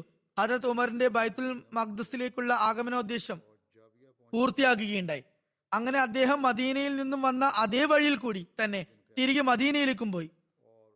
ജാബിയയിൽ എത്തിയതിനു ശേഷം കുറച്ചു നാൾ അവിടെ തങ്ങിയ ശേഷം തന്റെ കുതിരപ്പുറത്ത് കയറി അദ്ദേഹം യാത്രയായി. അമീറുൽ മുഅ്മിനീൻ ഫലസ്തീനിൽ ചെയ്ത കാര്യങ്ങളെക്കുറിച്ച് ഹദരത്ത് അലിക്കും മറ്റു മുസ്ലിങ്ങൾക്കും വിവരം ലഭിക്കുകയുണ്ടായി. മദീനക്ക് പുറത്ത് വന്ന് അവർ അദ്ദേഹത്തിന് രാജകീയ വരവേൽപ്പ് നൽകി. ഹദരത്ത് ഉമർ മസ്ജിദ് നബവിയിലേക്ക് പ്രവേശിക്കുകയുണ്ടായി. മിമ്പറിനടുത്ത് നിന്ന് അദ്ദേഹം 2 റക്അത്തുകൾ നമസ്കരിച്ചു. ശേഷം മിമ്പറിൽ കയറിയിരുന്നു. ജനങ്ങൾ അദ്ദേഹത്തിന് ചുറ്റും തടിച്ചുകൂടാൻ തുടങ്ങി. ശേഷം അദ്ദേഹം എഴുന്നേറ്റ് നിന്ന് അള്ളാഹുവിന് സ്തുതിപാഠകങ്ങൾ നടത്തി. റസൂൽ കരീം സല്ലല്ലാഹു അലൈഹി വസല്ലം തിരുമേനിക്ക് മേൽ സ്വലാത്തും ചൊല്ലി. എന്നിട്ട് പറഞ്ഞു, അല്ലയോ ജനങ്ങളെ, നിങ്ങൾ അള്ളാഹുവിനെ സ്തുതിക്കാനും അവന് നന്ദിയുള്ളവരാകാനും വേണ്ടി അവൻ ഈ ഉമ്മത്തിന് മേൽ ഒരുപാട് ഔദാര്യങ്ങൾ ചെയ്തിട്ടുണ്ട്. അവൻ ഈ ഉമ്മത്തിന്റെ സന്ദേശത്തിന് അന്തസ്സ് നൽകിയിരിക്കുന്നു. അവൻ നിങ്ങളെ എല്ലാവരെയും ഐക്യപ്പെടുത്തിയിരിക്കുന്നു. നിങ്ങൾക്ക് വിജയം നൽകിയിരിക്കുന്നു. ശത്രുക്കൾക്കെതിരിൽ നിങ്ങളെ സഹായിച്ചിരിക്കുന്നു. നിങ്ങളെ കൂടുതൽ അന്തസ്സുള്ളവരാക്കിയിരിക്കുന്നു. ഭൂമിയിൽ നിങ്ങൾക്ക് പ്രബലത നൽകിയിരിക്കുന്നു. നിങ്ങളെ മുശ്രിക്കീങ്ങളുടെ പ്രദേശങ്ങളുടെയും അവരുടെ വീടുകളുടെയും അവരുടെ സ്വത്തിന്റെയും അവകാശികളാക്കി മാറ്റിയിരിക്കുന്നു. അതിനാൽ സദാസമയവും നിങ്ങൾ അവന് നന്ദി പ്രകടിപ്പിച്ചുകൊണ്ടിരിക്കുക. അത്തരത്തിൽ അവൻ നിങ്ങൾക്ക് കൂടുതൽ കൂടുതൽ നൽകുന്നതായിരിക്കും. അവൻ നിങ്ങൾക്ക് മേൽ ഇറക്കിയ അനുഗ്രഹങ്ങൾക്കും നിങ്ങൾ അവനെ പ്രത്യേകമായി സ്തുതിക്കുക. അത്തരുണത്തിൽ അവൻ നിങ്ങൾക്ക് ആ അനുഗ്രഹങ്ങൾ എപ്പോഴും നിലനിർത്തി തരുന്നതായിരിക്കും. അള്ളാഹു എന്നെയും നിങ്ങളെയും അവനോട് നന്ദിയുള്ളവരിൽ ഉൾപ്പെടുത്തുമാറാകട്ടെ. അതിനുശേഷം ഹദരത്ത് ഉമർ മിമ്പറിൽ നിന്നും താഴേക്കിറങ്ങി. ഹദരത്ത് ഖലീഫത്തുൽ മസീഹ് അവൽ റളിയല്ലാഹു അൻഹു ഇപ്രകാരം വിവരിക്കുന്നു: ജെറൂസലേം ഉപരോധിക്കപ്പെട്ടപ്പോൾ പാതിരിമാർ പറഞ്ഞിരുന്നത്, നിങ്ങളുടെ ഖലീഫ ഇങ്ങോട്ട് വന്നാൽ അദ്ദേഹത്തെ ഞങ്ങൾ സന്ധി ചെയ്യാൻ അനുവദിക്കുന്നതായിരിക്കുമെന്നാണ്. ഹദരത്ത് ഉമർ വളരെ ലാളിത്യത്തോടെയായിരുന്നു വന്നിരുന്നത്. അദ്ദേഹവും അദ്ദേഹത്തിന്റെ ഭൃത്യനും മാറി മാറി ഒരു ഒട്ടകപ്പുറത്ത് ഊഴമനുസരിച്ച് യാത്ര ചെയ്തിരുന്നു. അബൂബൈദ അദ്ദേഹത്തോട് പറഞ്ഞു, താങ്കൾ വസ്ത്രം മാറുകയും കുതിരപ്പുറത്ത് സവാരി ചെയ്യുകയും ചെയ്താലും. അദ്ദേഹം അതിന് ആദ്യം സമ്മതിച്ചു. എങ്കിലും കുറച്ച് ദൂരം പിന്നിട്ടതിന് ശേഷം അദ്ദേഹം കുതിരപ്പുറത്ത് നിന്നും ഇറങ്ങിക്കൊണ്ട് പറഞ്ഞു, എന്റെ വസ്ത്രവും ഒട്ടകവും എനിക്ക് തിരികെ നൽകുക. അതിനുശേഷം ആ നിലയിൽ അദ്ദേഹം അവിടെ എത്തിയപ്പോൾ മതപുരോഹിതന്മാരും മറ്റും വളരെ ഭയചകിതരായി പട്ടണത്തിന്റെ താക്കോലുകളെല്ലാം അദ്ദേഹത്തിന്റെ മുന്നിൽ ഇട്ടുകൊടുക്കുകയാണ് ചെയ്തത്. എന്നിട്ട് അവർ പറഞ്ഞു, ഈ സൈന്യാധിപനെ ഞങ്ങൾക്ക് നേരിടാനാകില്ല. ഈ നിലക്കാണ് ഹദരത്ത് ഖലീഫത്തുൽ മസീഹ് അവൽ റളിയല്ലാഹു അൻഹു ഈ സംഭവത്തെ വിവരിച്ചിരിക്കുന്നത്. ഹദരത്ത് മുസ്ലിം മൗദ് റളിയല്ലാഹു അൻഹു ഇതിനെക്കുറിച്ച് അരുൾ ചെയ്യുന്നു: ജെറൂസലേമിൽ ഒരു ആരാധനാലയം ഉണ്ട്. അത് യഹൂദികൾക്ക് നമുക്ക് കാബ എന്ന പോലെ ഉള്ള പുണ്യകേന്ദ്രമാണ്. മുസ്ലിം ഭരണ കാലഘട്ടത്തിൽ ജെറൂസലേം വിജയം നടന്നപ്പോൾ ആ ആരാധനാലയത്തെ വന്ന് കാണാനും അതിൽ കയറി നമസ്കരിക്കാനും ക്രിസ്ത്യാനികൾ ഹദരത്ത് ഉമറിനോട് ആവശ്യപ്പെട്ടു. അപ്പോൾ അദ്ദേഹം പറഞ്ഞു, ഇതിനകത്ത് ഞാൻ നമസ്കരിച്ചാൽ മുസ്ലിങ്ങൾ ഈ സ്ഥലത്ത് തങ്ങളുടെ ആരാധനാലയം എന്ന് കരുതിയാലോ എന്ന് ഞാൻ ഭയക്കുന്നു. എന്നിട്ട് അദ്ദേഹം അവിടെ പുറത്തു വെച്ച് തന്നെ നമസ്കാരം അനുഷ്ഠിക്കുകയുണ്ടായി. പിന്നീട് ഹദരത്ത് മുസ്ലിം മൗദ് റളിയല്ലാഹു അൻഹു എഴുതുന്നു, ഹദരത്ത് ഉമർ റളിയല്ലാഹു അൻഹുവിന്റെ കാലഘട്ടത്തിൽ ഫലസ്തീൻ വിജയമുണ്ടായപ്പോൾ അദ്ദേഹം ജെറൂസലേമിലേക്ക് പോവുകയും അവിടുത്തെ പാതിരിമാർ നഗരത്തിന് വെളിയിൽ വന്ന് അദ്ദേഹത്തിന് താക്കോലുകൾ സമർപ്പിക്കുകയും, താങ്കൾ ഞങ്ങളുടെ രാജാവാണ്, താങ്കൾ ഞങ്ങളുടെ ആരാധനാലയത്തിൽ വന്ന് 2 റക്അത്ത് നമസ്കരിക്കണം എന്ന് പറയുകയും, അതുപോലെ അപ്രകാരം ഞങ്ങളുടെ പുണ്യകേന്ദ്രം താങ്കളുടെയും പുണ്യകേന്ദ്രമാണെന്ന് താങ്കൾക്ക് പൂർണ്ണ തൃപ്തി വരുന്നതാണെന്നും പറയുകയുണ്ടായി. അപ്പോൾ ഹദരത്ത് ഉമർ പറഞ്ഞു, ഞാൻ നിങ്ങളുടെ ആരാധനാലയത്തിൽ നമസ്കരിക്കില്ല. കാരണം ഞാൻ മുസ്ലിങ്ങളുടെ ഖലീഫയാണ്. നാളെ പിറ്റേന്ന് മുസ്ലിങ്ങൾ നിങ്ങളിൽ നിന്നും ഇത് തട്ടിയെടുക്കുകയും ഇത് ഞങ്ങളുടെ പുണ്യസ്ഥലമാണെന്ന് പറയുകയും ചെയ്താൽ എന്ന് ഞാൻ ഭയപ്പെടുന്നു. അതിനാൽ നിങ്ങളുടെ ആരാധനാലയം നിങ്ങൾക്ക് നഷ്ടപ്പെടാതിരിക്കാൻ ഞാൻ വെളിയിൽ നിന്ന് തന്നെ നമസ്കരിക്കുന്നതാണ്. ഹിജ്റ വർഷം 17 റോമക്കാരുടെ ഭാഗത്തു നിന്നും അവസാന യുദ്ധനീക്കമുണ്ടായി. അക്കാരണത്താൽ മുസ്ലിങ്ങൾക്ക് സിറിയക്കുമേൽ പൂർണ്ണ വിജയം ലഭിക്കുകയുണ്ടായി. മുസ്ലിങ്ങൾക്ക് സിറിയയിൽ പൂർണ്ണ ആധിപത്യം ലഭിക്കാൻ അത് നിമിത്തമായി. ഇസ്ലാമിക വിജയത്തിന് നാൾക്കുനാൾ കൂടുതൽ വ്യാപ്തിയും ശക്തിയും ലഭിച്ചുകൊണ്ടിരുന്നു. ഇസ്ലാമിക അധികാര പരിധി വിപുലമായിക്കൊണ്ടേയിരുന്നു. അത് കണ്ട് അയൽ സാമ്രാജ്യങ്ങളിൽ സ്വയം തന്നെ ഭീതി പടർന്നു പിടിച്ചു. അവരെല്ലാവരും ഭയചകിതരായി. ഒരിക്കൽ ഞങ്ങളുടെ ഊഴം വരുന്നതായിരിക്കുമെന്ന് ഓരോരുത്തരും കരുതി. ജസീറക്കാർ ഇറാഖിനും സിറിയക്കും ഇടയിൽ അധിവസിക്കുന്നവരായിരുന്നു. യസ്ദഗർദ് റേ എന്ന സ്ഥലത്തേക്ക് ഓടി ഒളിച്ച ശേഷം ജസീറക്കാർക്ക് അയാളിലുള്ള പ്രതീക്ഷയൊക്കെ ഇല്ലാതായിരുന്നു. അതുകൊണ്ട് അവർ ഹെറാക്ലിയസിന് ഇപ്രകാരം എഴുതി: മുസ്ലിങ്ങളുമായി യുദ്ധം ചെയ്യാനും അവരെ അധിനിവേശ പ്രദേശങ്ങളിൽ നിന്നും കുടിയൊഴിപ്പിക്കാനും സമുദ്രമാർഗേന ഞങ്ങൾക്ക് സഹായം എത്തിച്ചാൽ ഞങ്ങൾ നിങ്ങളെയും തിരിച്ചു സഹായിക്കുന്നതാണ്. അതേക്കുറിച്ച് ഹെറാക്ലിയസ് പര്യാലോചന നടത്തിയപ്പോൾ അതുമൂലം തനിക്കൊരു നഷ്ടവും ഉണ്ടാകില്ലെന്ന് നിഗമനത്തിൽ അയാൾ എത്തിച്ചേർന്നു. ജസീറക്കാർ ഹെറാക്ലിയസിന് രണ്ടാമത് ഇപ്രകാരം എഴുതി. അത് തന്നെ എഴുതി. അപ്പോൾ അവരുടെ ഉദ്ദേശശുദ്ധി അയാൾക്ക് ബോധ്യമായി. അതിൽ കളങ്കമില്ലെന്ന് മനസ്സിലാക്കി. ക്രിസ്ത്യാനികളായ അറബികൾ അക്കൂട്ടത്തിൽ മിക്കരും തങ്ങളുടെ മതത്തിന്റെ കോന്തല മുറുകെ പിടിക്കുന്നവരും അതുപോലെ ആ മാർഗത്തിൽ മതമാർഗത്തിൽ പൊരുതി മരിക്കുന്നത് ഉത്തമമാണെന്നും കരുതുന്നവരാണ് എന്നും ഹെറാക്ലിയസിന് മനസ്സിലായി.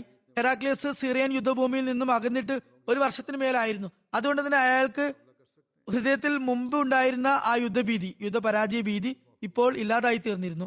ഒരുപാട് അതിർത്തി പ്രദേശങ്ങൾ വളരെ ദൃഢവും മുസ്ലിങ്ങളുടെ ആക്രമണത്തെ ചെറുത്തു നിൽക്കാൻ പരിപക്വവുമാണെന്ന് അയാൾ മനസ്സിലാക്കി. അതുപോലെ അയാളുടെ യുദ്ധക്കപ്പലും സുരക്ഷിതമായി നിലകൊള്ളുന്നുണ്ടായിരുന്നു. മുസ്ലിങ്ങൾ സമുദ്രത്തിൽ നിന്ന് വരുന്ന എല്ലാറ്റിനെയും ഭയക്കുന്നവരാണെന്നും അയാൾക്ക് അറിയാമായിരുന്നു. അത് കാരണം തന്നെ അയാളുടെ ഉദ്ദേശത്തിൽ കൂടുതൽ ദൃഢത കൈവന്നു. അയാൾ ജസീറക്കാരുടെ അഭ്യർത്ഥന അംഗീകരിക്കാൻ താല്പര്യം പ്രകടിപ്പിച്ചു. അയാൾ തന്റെ കത്തിൽ ആ ഗോത്ര വിഭാഗങ്ങളെ ആവേശപ്പെടുത്തുകയും ധൈര്യപ്പെടുത്തുകയും ചെയ്തുകൊണ്ട് ഇപ്രകാരം എഴുതി: യുദ്ധക്കപ്പലുകൾക്ക് അനുജ്ഞ ലഭിച്ചിരിക്കുന്നു. സൈന്യവും യുദ്ധസാമഗ്രികളുമായി അവ അലക്സാണ്ട്രിയയിൽ നിന്നും അന്താക്കിയയിലേക്ക് ഉടനെ എത്തിച്ചേരുന്നതാണ്. ഹെറാക്ലിയസിന്റെ കത്ത് ലഭിച്ചപ്പോൾ ആ ഗോത്രങ്ങൾ 30,000 പേരടങ്ങുന്ന സൈന്യവുമായി ജസീറയിൽ നിന്നും ഹോംസിലേക്ക് പുറപ്പെട്ടു. ഹദരത്ത് അബൂ ഉബൈദയ്ക്ക് ഇക്കാര്യങ്ങളെല്ലാം അറിയാൻ സാധിച്ചു. അദ്ദേഹം ഹദരത്ത് ഖാലിദ് ബിൻ വലീദിനെ അഭിപ്രായത്തിന് വേണ്ടി കിനിസ്രീനിൽ നിന്നും വിളിപ്പിച്ചു. ആ 2 സൈന്യാധിപന്മാരും ചേർന്ന് ശത്രുക്കളെ നേരിടാനായി ഇസ്ലാമിക സൈന്യം ഒന്നടങ്കം വടക്കൻ സിറിയയിൽ ഒത്തുചേർന്നതുണ്ട് എന്ന് തീരുമാനത്തിലെത്തി. അവർ ഒരുമിച്ച് ആ തീരുമാനമെടുത്തു.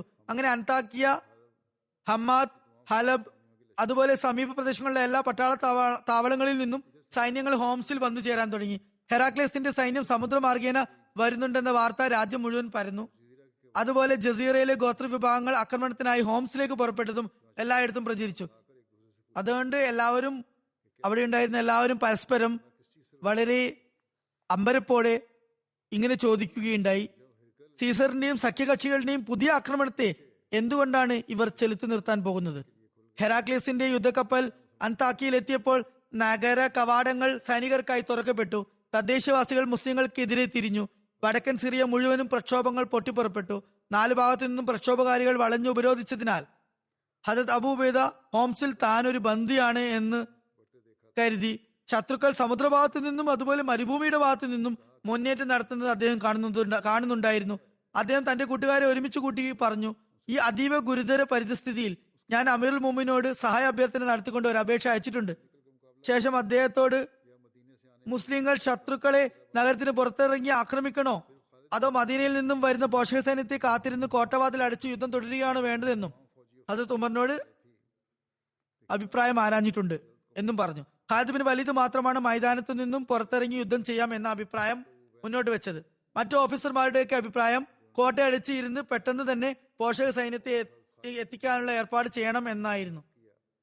കോട്ട അടച്ചിരിക്കണം എന്ന അഭിപ്രായത്തോട് ഹദരത്ത് അബൂ ഉബൈദ യോജിക്കുകയും പുറത്തിറങ്ങി ആക്രമിക്കണമെന്ന ഹദരത്ത് ഖാലിദിന്റെ അഭിപ്രായത്തോട് അദ്ദേഹം വിയോജിക്കുകയും ചെയ്തു. അങ്ങനെ അദ്ദേഹം തന്റെ സൈന്യത്തെ കൂടുതൽ സജ്ജമാക്കുകയും ഖലീഫക്ക് തന്റെ കൂട്ടാളികളുടെ അഭിപ്രായം എഴുതി അറിയിക്കുകയും ചെയ്തു. എന്നാൽ ഹദരത്ത് ഉമർ ഒരു കാര്യം വിസ്മരിക്കാൻ തയ്യാറായിരുന്നില്ല. ആ അവസരത്തിൽ, അതായത് മുമ്പ് അദ്ദേഹത്തിന്റെ ഖിലാഫത്തിന്റെ തുടക്ക കാലഘട്ടത്തിൽ ഇസ്ലാമിക സൈന്യത്തിന് ഒരു മഹാ അപകടം നേരിടേണ്ടി വന്നിരുന്നു. ഒരു വലിയ ശത്രു സൈന്യത്തെ നേരിടേണ്ടി വന്നിരുന്നു. അതുപോലെ തന്നെ ഇപ്പോഴും ഇറാഖിലെയും സിറിയയിലെയും ഇസ്ലാമിക വിജയ മുന്നേറ്റങ്ങൾക്ക് അത്തരം ഒരു വലിയ അപകടം നേരിട്ടേക്കാം എന്ന് അദ്ദേഹം കരുതി. അതുകൊണ്ട് ഹദരത്ത് ഉമർ ബസറയെയും കൂഫയെയും ജനവാസ നിബിഡമാക്കാൻ കൽപ്പന പുറപ്പെടുവിച്ചു. അതിനായി ആ രണ്ടു പട്ടണങ്ങളിലും മുസ്ലിം പട്ടാള ക്യാമ്പുകളും താവളങ്ങളും നിർമ്മിച്ചു. അവിടെ ഒട്ടും അമുസ്ലിം ജനവാസം ഉണ്ടായിരുന്നില്ല. അതുകൂടാതെ മറ്റ് 7 പട്ടണങ്ങളിൽ ഓരോന്നിലും 4000 കുതിരപ്പടയാളികളെ നിശ്ചയിക്കുകയും അടിയന്തരമായ ആവശ്യം നേരിട്ടാൽ ഉപയോഗിക്കാനായി അവരെ ആയുധ സന്നാഹങ്ങളോടെ തയ്യാറാക്കി നിർത്തുകയും ചെയ്തു. ഹദരത്ത് അബൂബൈദയുടെ കത്ത് അമീറുൽ മോമിന് ലഭിച്ചപ്പോൾ ഹദരത്ത് ഉമർ മനസ്സിലാക്കിയത് മുസ്ലിങ്ങളുടെ ആ മഹാനായ സേനാധിപൻ ഒരു വലിയ അപകടത്തിൽ കുടുങ്ങിയിരിക്കുന്നതായിട്ടാണ്. അതുകൊണ്ട് പെട്ടെന്ന് തന്നെ അദ്ദേഹം ഹദരത്ത് സാദ് ബിൻ അബി വക്കാസിനെ ഒരു കൽപ്പനയുമായി അയച്ചു. ഈ സന്ദേശം ലഭിച്ചയുടൻ കഅബ് ബിൻ അംറിനെ പോഷക സൈന്യവുമായി ഹോംസിലേക്ക് അയക്കണമെന്ന് ആയിരുന്നു ആ കൽപ്പന. അബൂബൈദ അവിടെ ഉപരോധിതനാണ്. എത്രയും പെട്ടെന്ന് പരമാവധി വേഗത്തിൽ പോഷക സൈന്യം അവിടെ എത്തിച്ചേരേണ്ടതുണ്ട് എന്നും എഴുതിയിരുന്നു. ഹദരത്ത് സാദ് അന്ന് തന്നെ ആ കൽപ്പന നിറവേറ്റുകയുണ്ടായി. കാക്കാന്റെ നേതൃത്വത്തിൽ 4000 യുദ്ധനിപുണരായ കുതിരപ്പടയാളികൾ അടങ്ങുന്ന ഒരു സംഘത്തെ തയ്യാറാക്കി ഹോംസിലേക്ക് അവരയച്ചു. എന്നാൽ അവിടെയുള്ള അവസ്ഥ അതിലും ഭയാനകമായിരുന്നു. വെറും 4000 പേരുമായി ശത്രുക്കളെ നേരിടാൻ കാക്കാവ് പോകുന്നത് മാത്രം കൊണ്ട് മതിയാകുമായിരുന്നില്ല. കാരണം ജസീറയിൽ നിന്ന് ഹോംസിലേക്ക് പുറപ്പെട്ട സൈന്യത്തിന്റെ തന്നെ അംഗബലം 30,000 ആയിരുന്നു. അതിനു പുറമെ ഹെറാക്ലിയസ് സമുദ്രമാർഗേന അന്താക്കിയയിലേക്ക് അയച്ച സൈന്യവും അവിടെ മുമ്പേ ഉണ്ടായിരുന്നു. മുസ്ലിങ്ങൾ സിറിയയിലെ എല്ലാ നഗരങ്ങളിലും അവിടുത്തുകാരെ പ്രക്ഷോഭകാരികളെ ഒതുക്കി നിർത്തുകയാണ്, അതിന് പണിപ്പെടുകയാണെന്ന് ഹദരത്ത് ഉമറിന് അറിയാമായിരുന്നു. അതുകൊണ്ട് തന്നെ ആ പട്ടണങ്ങൾ വിട്ട് അവർ ഹോംസിലേക്ക് പോയാൽ സിറിയയിലെ ഇസ്ലാമിക സംവിധാനം ആകെ താറുമാറാകുമായിരുന്നു. അതുകൊണ്ട് അദ്ദേഹം കാക്കാന് കൂഫയിൽ നിന്ന് പുറപ്പെടാനുള്ള കൽപ്പന നൽകിയ ശേഷം വേറെയും കൽപ്പനകൾ അദ്ദേഹത്തിന് നൽകിയിട്ടുണ്ടായി. അതിൽ നിന്നും അദ്ദേഹത്തിന്റെ ആസൂത്രണ മികവും ദീർഘവീക്ഷണവും പ്രകടമാവുന്നുണ്ട്. ജസീറയിൽ നിന്നും ഹോംസിലേക്ക് വന്നിട്ടുള്ള ഗോത്രങ്ങൾ ഇതിന് മുതിരാൻ കാരണം തങ്ങളുടെ ദേശങ്ങൾ ഇസ്ലാമിക ആക്രമണങ്ങളിൽ നിന്നും സുരക്ഷിതരാണെന്ന് കരുതിയതായിരുന്നു. അതുകൊണ്ട് ഈ പ്രദേശങ്ങളെ ആക്രമിക്കുകയാണെങ്കിൽ ഇവർ തിരിച്ചു പോകുന്നതായിരിക്കും. അബൂബൈദക്കും സൈന്യത്തിനു മേൽ സമ്മർദ്ദം കൂടി വരുന്നുണ്ട്, അതിൽ കുറവും അങ്ങനെ ഉണ്ടാകുന്നതാണ്. അതിനാൽ ഹദരത്ത് ഉമർ സാദ് ബിൻ അബി വക്കാസിന് ഇങ്ങനെ എഴുതി: സുഹൈൽ ബിൻ അദിയുടെ നേതൃത്വത്തിൽ ഒരു സൈന്യത്തെ ജസീറയുടെ പട്ടണത്തിൽ നിന്നും റക്കയിലേക്ക് അയക്കുക. ജസീറവാസികൾ തന്നെയാണ് റോമക്കാരെ ഹോംസ് ആക്രമിക്കാൻ പ്രേരണ നൽകുന്നത്. ഇവർക്ക് മുമ്പ് കർക്കീസ്യക്കാരും ഇതുപോലെ തന്നെയാണ് ചെയ്തിരുന്നത്. ഇതേ ചെയ്തിയാണ് കാഴ്ചവെച്ചത്. രണ്ടാമത്തെ സൈന്യത്തെ അബ്ദുള്ള ബിൻ ഉത്ബാന്റെ നേതൃത്വത്തിൽ നസീബൈനെ ആക്രമിക്കാനും അയക്കുക. ഇവിടെയുള്ള ജനങ്ങളെയും യുദ്ധത്തിനായി പ്രേരിപ്പിച്ചത് കർക്കീസ്യക്കാർ തന്നെയാണ്. ജസീറയുടെ കേന്ദ്രസ്ഥാനം ഹറാനാണ്. റുഹയിൽ പോയി അവിടെ നിന്നും ശത്രുക്കളെ പുറത്താക്കുക. ഹുറാനും റുഹയിലും ചെന്നുകൊണ്ട് ശത്രുക്കളെ പുറത്താക്കുക. മൂന്നാമതൊരു സൈന്യത്തെ വലീദ് ബിൻ ഉഖ്ബയുടെ നേതൃത്വത്തിൽ ജസീറയിലെ ക്രിസ്തീയ അറബ് ഗോത്രങ്ങളായ റബിയ, തന്നുഹ് എന്നിവിടങ്ങളിലേക്കും അയക്കുക. ഇയാസ് ബിൻ ഖനമിനെ ജസീറയിലേക്കും യുദ്ധ ദൗത്യത്തിനായി അയക്കുക. യുദ്ധമുണ്ടാകുകയാണെങ്കിൽ മറ്റു സൈന്യാധിപന്മാർ ഇയാസ് ബിൻ ഖനബിന്റെ കീഴിൽ പ്രവർത്തിക്കുന്നതായിരിക്കും. അങ്ങനെ ഈ എല്ലാ സൈന്യാധിപന്മാരും പുറപ്പെട്ടപ്പോൾ ജസീറക്കാർ ഹോംസിനെ ഉപരോധിക്കുന്നത് നിർത്തലാക്കി തിരിച്ചു വന്നു. സൈന്യത്തെ എല്ലാം ഒരു സ്ഥലത്ത് ഒരുമിച്ച് കൂട്ടുന്നതിന് പകരം ശത്രു സൈന്യം ഏതെല്ലാം സ്ഥലങ്ങളിൽ നിന്നാണോ ഒരുമിച്ച് കൂടിയിരുന്നത് ആ സ്ഥലങ്ങളിലേക്കെല്ലാം വിവിധ സൈന്യങ്ങളെ അയക്കുകയാണ് ഹദരത്ത് ഉമർ ചെയ്തത്. അതായിരുന്നു ഹദരത്ത് ഉമറിന്റെ പോളിസിയും സ്ട്രാറ്റജിയും ഉണ്ടായിരുന്നത്. യുക്തിഭദ്രമായ പ്രവൃത്തിയായിരുന്നു അത്. തൽഫലമായി ശത്രുക്കൾ തങ്ങളുടെ ജസീറയിലും അതുപോലെ പട്ടണങ്ങളിലും മുസ്ലിങ്ങൾ വരുന്നത് അറിഞ്ഞപ്പോൾ ഉപരോധം നിർത്തലാക്കി തിരിച്ചു പോകുകയുണ്ടായി.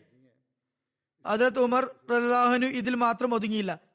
അദ്ദേഹം ഇക്കാര്യം മനസ്സിലാക്കിയിരുന്നു. നിരന്തരം പരാജയങ്ങൾ ഏറ്റുവാങ്ങിയ ശേഷം ഹെറാക്ലിയസ് സമുദ്രപാതയിലൂടെ സൈന്യത്തെ അയച്ചിട്ടുണ്ടെങ്കിൽ അതിന് കാരണം അദ്ദേഹത്തിന് തന്റെ ശക്തിയിൽ പൂർണ്ണ വിശ്വാസം ഉള്ളതുകൊണ്ടാണ് എന്ന് ഉമർ മനസ്സിലാക്കിയിരുന്നു. അദ്ദേഹത്തിന് ഒറ്റക്ക് മുസ്ലിങ്ങളെ നേരിടാനുള്ള ശക്തി ഉണ്ടെന്ന് ഉറച്ച വിശ്വാസം ഉള്ളത് കൊണ്ടാണ്. അലക്സാൻഡ്രിയയിൽ നിന്നും കപ്പലുകളിൽ വരുന്ന സൈന്യത്തിന്റെ കമാൻഡറായി സ്വന്തം മകൻ കുസ്തന്തീനെയാണ് ഹെറാക്ലിയസ് നിയമിച്ചത് എന്നതാണ് ഇതിലേക്കുള്ള ഏറ്റവും വലിയ തെളിവ്. ഹദരത്ത് ഉമർ റളിയല്ലാഹുവിന്റെ പദ്ധതി അനുസരിച്ച് കാക്കാ ബിൻ അമർ 4000 കുതിരപ്പടയാളികളോടൊപ്പം ഹോംസിലേക്ക് പുറപ്പെട്ടു. Suhail bin Adi, Abdullah bin Utban, Walid bin Uqba, Iyas bin Ghanam എന്നിവർ ജസീറയിലേക്ക് അവർക്കുള്ള ശിക്ഷാ നടപടികൾക്കായും അതുപോലെ വിവിധ പട്ടണങ്ങളിലേക്ക് അവിടെയുള്ള പ്രക്ഷോഭങ്ങൾ അവസാനിപ്പിക്കുന്നതിനു വേണ്ടി പുറപ്പെട്ടു. ഹദരത്ത് ഉമർ റളിയല്ലാഹു അൻഹു ഹോംസിനെ ലക്ഷ്യമാക്കി മദീന വിടുകയും ജാബിയിൽ തങ്ങുകയും ചെയ്തു. ജസീറവാസികൾ ഹോംസിനെ ഉപരോധിക്കുന്നതിൽ റോമക്കാരെ സഹായിച്ചു. ഇറാഖിൽ നിന്ന് വരുന്ന ഇസ്ലാമിക സൈന്യത്തെക്കുറിച്ച് അവർക്ക് അറിവ് ലഭിച്ചെങ്കിലും ആ സൈന്യം തങ്ങളുടെ ജസീറയാണോ ഹോംസിനെയാണോ ആക്രമിക്കുന്നതെന്ന് അവർക്ക് അറിയില്ലായിരുന്നു. അതുകൊണ്ട് അവർ തങ്ങളുടെ പട്ടണങ്ങളെയും സഹോദരന്മാരെയും സഹായിക്കുന്നതിനായി നിലകൊള്ളുകയും റോമക്കാരെ സഹായിക്കുന്നതിൽ നിന്ന് പിൻവാങ്ങുകയും ചെയ്തു. ഒരിക്കൽ ഹദരത്ത് അബൂബൈദ ഉണർന്നെഴുന്നേറ്റപ്പോൾ ജസീറവാസികൾ അവരുടെ ദേശത്തേക്ക് മടങ്ങിപ്പോയതായി അറിഞ്ഞു. തനിക്കെതിരായി ഹെറാക്ലേസിന്റെ സൈന്യം മാത്രം ശേഷിക്കുന്നു എന്ന് മനസ്സിലാക്കി. അദ്ദേഹം തന്റെ സൈനിക നേതാക്കന്മാരെ വിളിച്ച് ഉടൻ ആക്രമണം നടത്തണമെന്ന് പറഞ്ഞു. ഇത് കേട്ട് ഹദരത്ത് ഖാലിദ് ബിൻ വലീദ് ഈ പുതിയൊരു അവസ്ഥയെ മറികടക്കാൻ അവർ പുതിയ പദ്ധതികൾ മെനയുന്നതിന് മുമ്പ് അവരെ കടന്നാക്രമിക്കേണ്ടതുണ്ട് എന്ന് പറയുകയും വളരെ ഇക്കാര്യത്തിൽ സന്തോഷം പ്രകടിപ്പിക്കുകയും ചെയ്തു. ഹദരത്ത് അബൂ ഉബൈദ സൈനികരിൽ ഒരു ആവേശോജ്ജലമായ പ്രസംഗം നടത്തുകയുണ്ടായി. എന്നിട്ട് പറഞ്ഞു, അല്ലയോ മുസ്ലിങ്ങളെ, ഇന്ന് നിങ്ങൾ അടിപതരാതെ നിൽക്കുക. കാരണം നിങ്ങൾ ഇന്ന് ജീവനോടെ രക്ഷപ്പെടുകയാണെങ്കിൽ നിങ്ങൾക്ക് രാജ്യവും സമ്പത്തും ലഭിക്കുന്നതാണ്. ഇനി വധിക്കപ്പെടുകയാണെങ്കിൽ ഷഹാദത്തിന്റെ സമ്പത്തും ലഭിക്കുന്നതാണ്. ഞാൻ സാക്ഷ്യം വഹിക്കുകയാണ്. റസൂൽ കരീം സ്വല്ലല്ലാഹു അലൈഹി വസല്ലം പറയുകയുണ്ടായി, ഏതൊരു വ്യക്തിയാണ് മുശ്രിക്കല്ലാത്ത നിലയിൽ മരിക്കുന്നത് അവൻ തീർച്ചയായും സ്വർഗത്തിൽ പ്രവേശിക്കുന്നതാണ്. സൈന്യം മുമ്പേ തന്നെ ആക്രമണത്തിനായി ഉത്സുകരായിരിക്കുകയായിരുന്നു. അബൂബൈദയുടെ പ്രസംഗം അവരെ ഒന്നുകൂടി ഉത്സുകരാക്കി. ഉടനെ എല്ലാവരും ആയുധങ്ങൾ എടുത്തു തയ്യാറായി. അബൂബൈദ സൈന്യത്തിന്റെ ഹൃദയഭാഗത്തെ നയിച്ചു. ഹദരത്ത് ഖാലിദ് ബിൻ വലീദ് സൈന്യത്തിന്റെ വലതുഭാഗത്തെയും ഹദരത്ത് അബ്ബാസ് ഇടതുഭാഗത്തെയും നയിച്ചു മുന്നോട്ട് നീങ്ങി.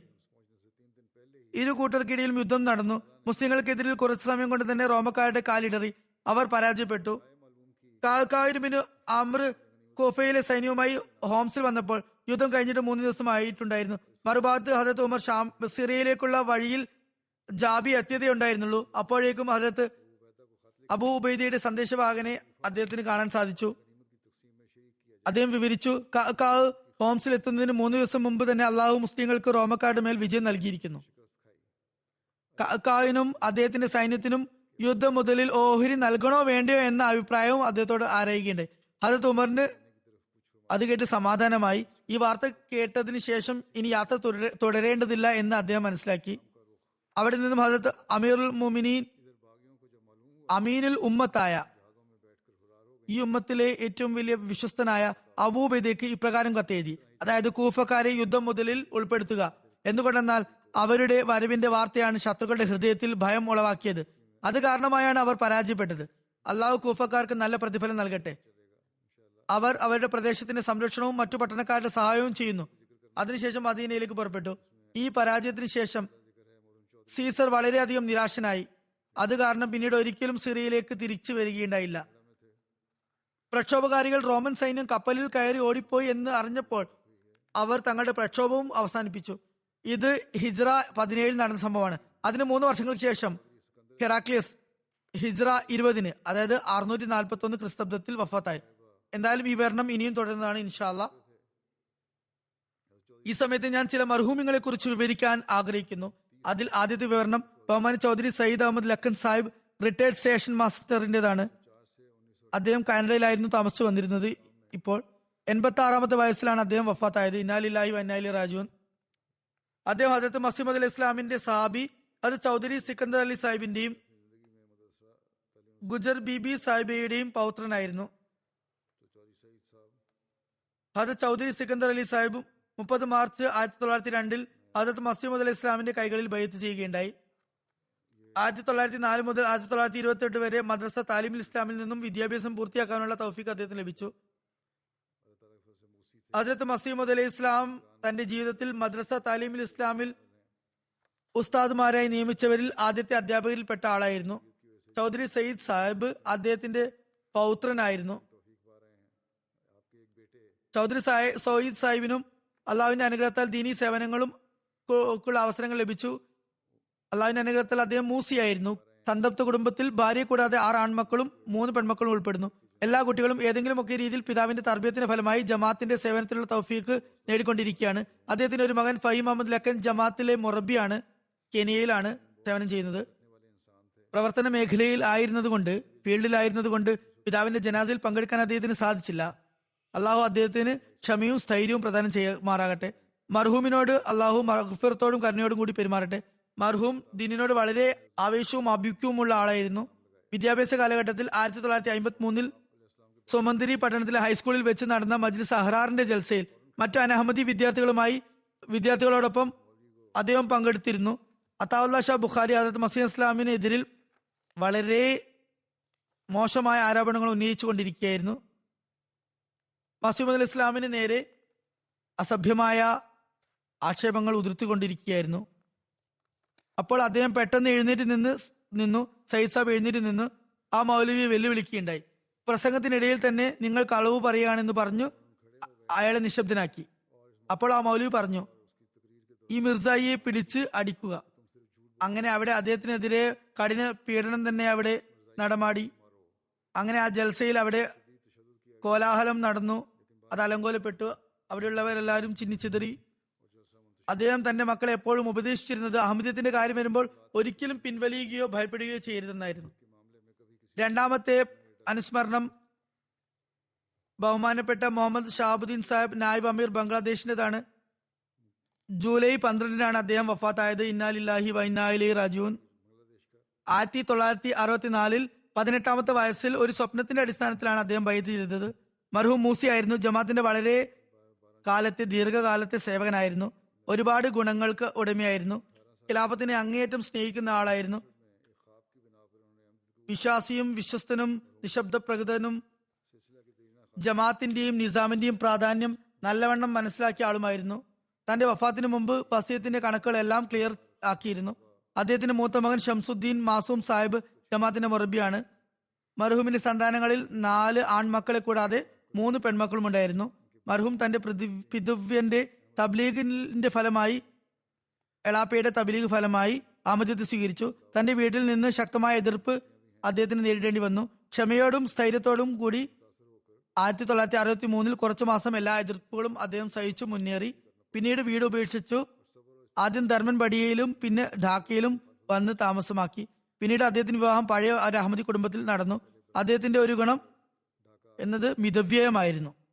കുറച്ച് മാത്രം ചെലവഴിക്കുകയും ഉള്ളതിൽ തൃപ്തിപ്പെടുകയും ചെയ്തിരുന്നു. ക്ഷമയോടെയും നന്ദിയുള്ള നിലയിലും ജീവിതം കഴിച്ചുകൂട്ടിയിരുന്നു. അദ്ദേഹത്തിന്റെ വിശ്വസ്തത കാരണം അനഹമ്മദി കച്ചവടക്കാർ പോലും അദ്ദേഹത്തെ വളരെയധികം ബഹുമാനിക്കുമായിരുന്നു. എല്ലാവരും അദ്ദേഹത്തെ ഇക്കാരണം കൊണ്ട് വളരെ നന്മയുള്ളവനും നേരായ നിലയിൽ കച്ചവടം നടത്തുന്ന ഒരാളും എന്ന് പറയുമായിരുന്നു. അള്ളാഹു അദ്ദേഹത്തോടും മഗ്ഫിറത്തോടും കാരുണ്യത്തോടും പെരുമാറട്ടെ. അടുത്ത അനുസ്മരണം ബഹുമാന്യ രാഹുൽ അബ്ദുള്ള സാഹിബ് അർജന്റീനതാണ്. അർജന്റീൻ നിവാസിയായിരുന്നു. സെപ്റ്റംബർ 6 ഇദ്ദേഹം വഫാത്തായത്. ഇന്നാ ലില്ലാഹി വ ഇന്നാ ഇലൈഹി റാജിഊൻ. അവിടെയുള്ള ജമാഅത്തിന്റെ മൊറബി സാഹിബ് എഴുതുന്നു, അദ്ദേഹം അർജന്റീനയിലെ പ്രാരംഭകാലത്തെ അഹമ്മദികൾ ഉൾപ്പെടുന്നു. അർജന്റീൻ പുതിയ ജമാഅത്താണ്. കുറച്ചു വർഷങ്ങൾക്ക് മുമ്പാണ് ആരംഭിച്ചത്. ജമാഅത്ത് അഹമ്മദിയെ കുറിച്ച് അദ്ദേഹത്തിന് ആദ്യമായി സന്ദേശം ലഭിച്ചത് 2018 ഒരു ബുക്ക് ഫെയറിലൂടെയാണ്. ജമാഅത്തുമായി അദ്ദേഹത്തിന് ബന്ധമുണ്ടായപ്പോൾ അദ്ദേഹത്തിന്റെ അനഹമ്മദി മുസ്ലിം സുഹൃത്തുക്കൾ ജമാഅത്തിനോട് അദ്ദേഹത്തിന് വെറുപ്പുണ്ടാക്കാൻ വേണ്ടി ശ്രമിച്ചു. എന്നാൽ അദ്ദേഹം പ്രോഗ്രാമുകൾ കൃത്യമായി പങ്കെടുത്തുകൊണ്ടേയിരുന്നു. എന്തായാലും അദ്ദേഹത്തിന്റെ ഹൃദയത്തിൽ ആ അനാമതി മുസ്ലിം സുഹൃത്തുക്കളുടെ പ്രഭാവം കാരണം ചില സംശയങ്ങളും ഉണ്ടായിരുന്നു. അത് ദൂരീകരിക്കുന്നതിനായി UK ജൽസയിലും പങ്കെടുക്കുകയുണ്ടായി. സ്വന്തം ചെലവിലായിരുന്നു അദ്ദേഹം അവിടേക്ക് വന്നത്. എന്നിട്ട് അദ്ദേഹം ഞാനുമായി കൂടിക്കാഴ്ച നടത്തി. കൂടിക്കാഴ്ചയ്ക്ക് ശേഷം അദ്ദേഹത്തിന്റെ സംശയങ്ങളൊക്കെ തന്നെ ദൂരീകരിക്കപ്പെട്ടു. അദ്ദേഹത്തിന് അങ്ങനെ പൂർണ്ണമായും തൃപ്തി കരഗതമായി. അദ്ദേഹത്തിന് ഹൃദയവിശാലത ലഭിച്ചു. അങ്ങനെ അദ്ദേഹം ബൈഅത്ത് ചെയ്തു. ബൈഅത്തിന് മുമ്പും യഥാർത്ഥത്തിൽ ഇദ്ദേഹം അഹമ്മദി തന്നെയായിരുന്നു. ജനങ്ങൾക്ക് അഹമ്മദത്തിലേക്ക് ജനങ്ങളെ തബ്ലീഗ് ചെയ്യുമായിരുന്നു. എന്നാൽ ബൈഅത്ത് ഇവിടെ വന്നിട്ടാണ് ചെയ്തതെന്ന് മാത്രം. അദ്ദേഹത്തിന്റെ കുടുംബത്തിലെ ഏക മുസ്ലിം ആയിരുന്നു അദ്ദേഹം. അദ്ദേഹത്തിന്റെ സുഹൃത്തുക്കൾ അവസാന നിമിഷം വരെ അദ്ദേഹത്തെ ജമാഅത്തിൽ നിന്നും ദൂരെ കൊണ്ടുപോകാൻ ശ്രമിച്ചുകൊണ്ടിരുന്നു. എന്നാൽ സ്ഥൈര്യത്തോടെ അദ്ദേഹം ജമാഅത്തിൽ നിലകൊണ്ടു. ജമാഅത്തിന് വേണ്ടി വലിയ ആവേശവും അതുപോലെ ആഭിമുഖ്യവും കാണിക്കുന്ന വ്യക്തിയായിരുന്നു. എപ്പോഴും ബന്ധുക്കളുടെയും അന്യരുടെയും മുമ്പിൽ അഭിമാനത്തോടെ താൻ അഹമ്മദി ആണ് എന്ന നിലയിൽ പരിചയപ്പെടുത്തുമായിരുന്നു. ജമാഅത്തിന്റെ പ്രവർത്തനങ്ങളിൽ വളരെ ആത്മാർത്ഥതയോടെയും പൂർണ്ണ ആവേശത്തോടെയും കൂടി പങ്കെടുക്കുമായിരുന്നു. അള്ളാഹു അദ്ദേഹത്തോടും മഗ്ഫിറത്തോടും കാരുണ്യത്തോടെയും പെരുമാറട്ടെ. അദ്ദേഹത്തിന്റെ അടുത്ത ബന്ധുക്കൾക്കും സുഹൃത്തുക്കൾക്കും അഹമ്മദിയത്തെ സ്വീകരിക്കാനുള്ള തൗഫീഖും നൽകുമാറാകട്ടെ. നമസ്കാരങ്ങൾക്ക് ശേഷം ഇവരുടെ ജനാസ ഗായബ് ഞാൻ അനുഷ്ഠിക്കുന്നതായിരിക്കും.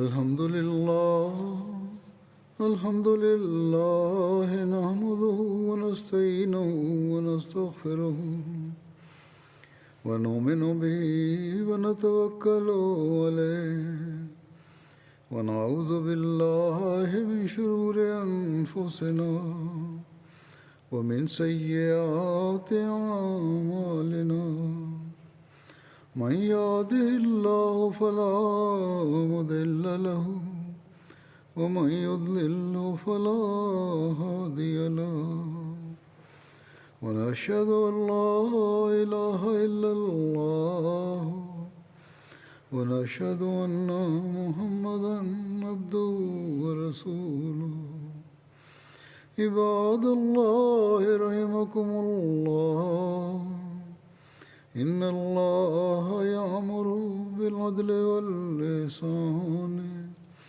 وإيتاء ذي القربى وينهى عن الفحشاء والمنكر والبغي يعظكم لعلكم تذكرون اذكروا الله يذكركم وادعوه يستجب لكم ولذكر الله أكبر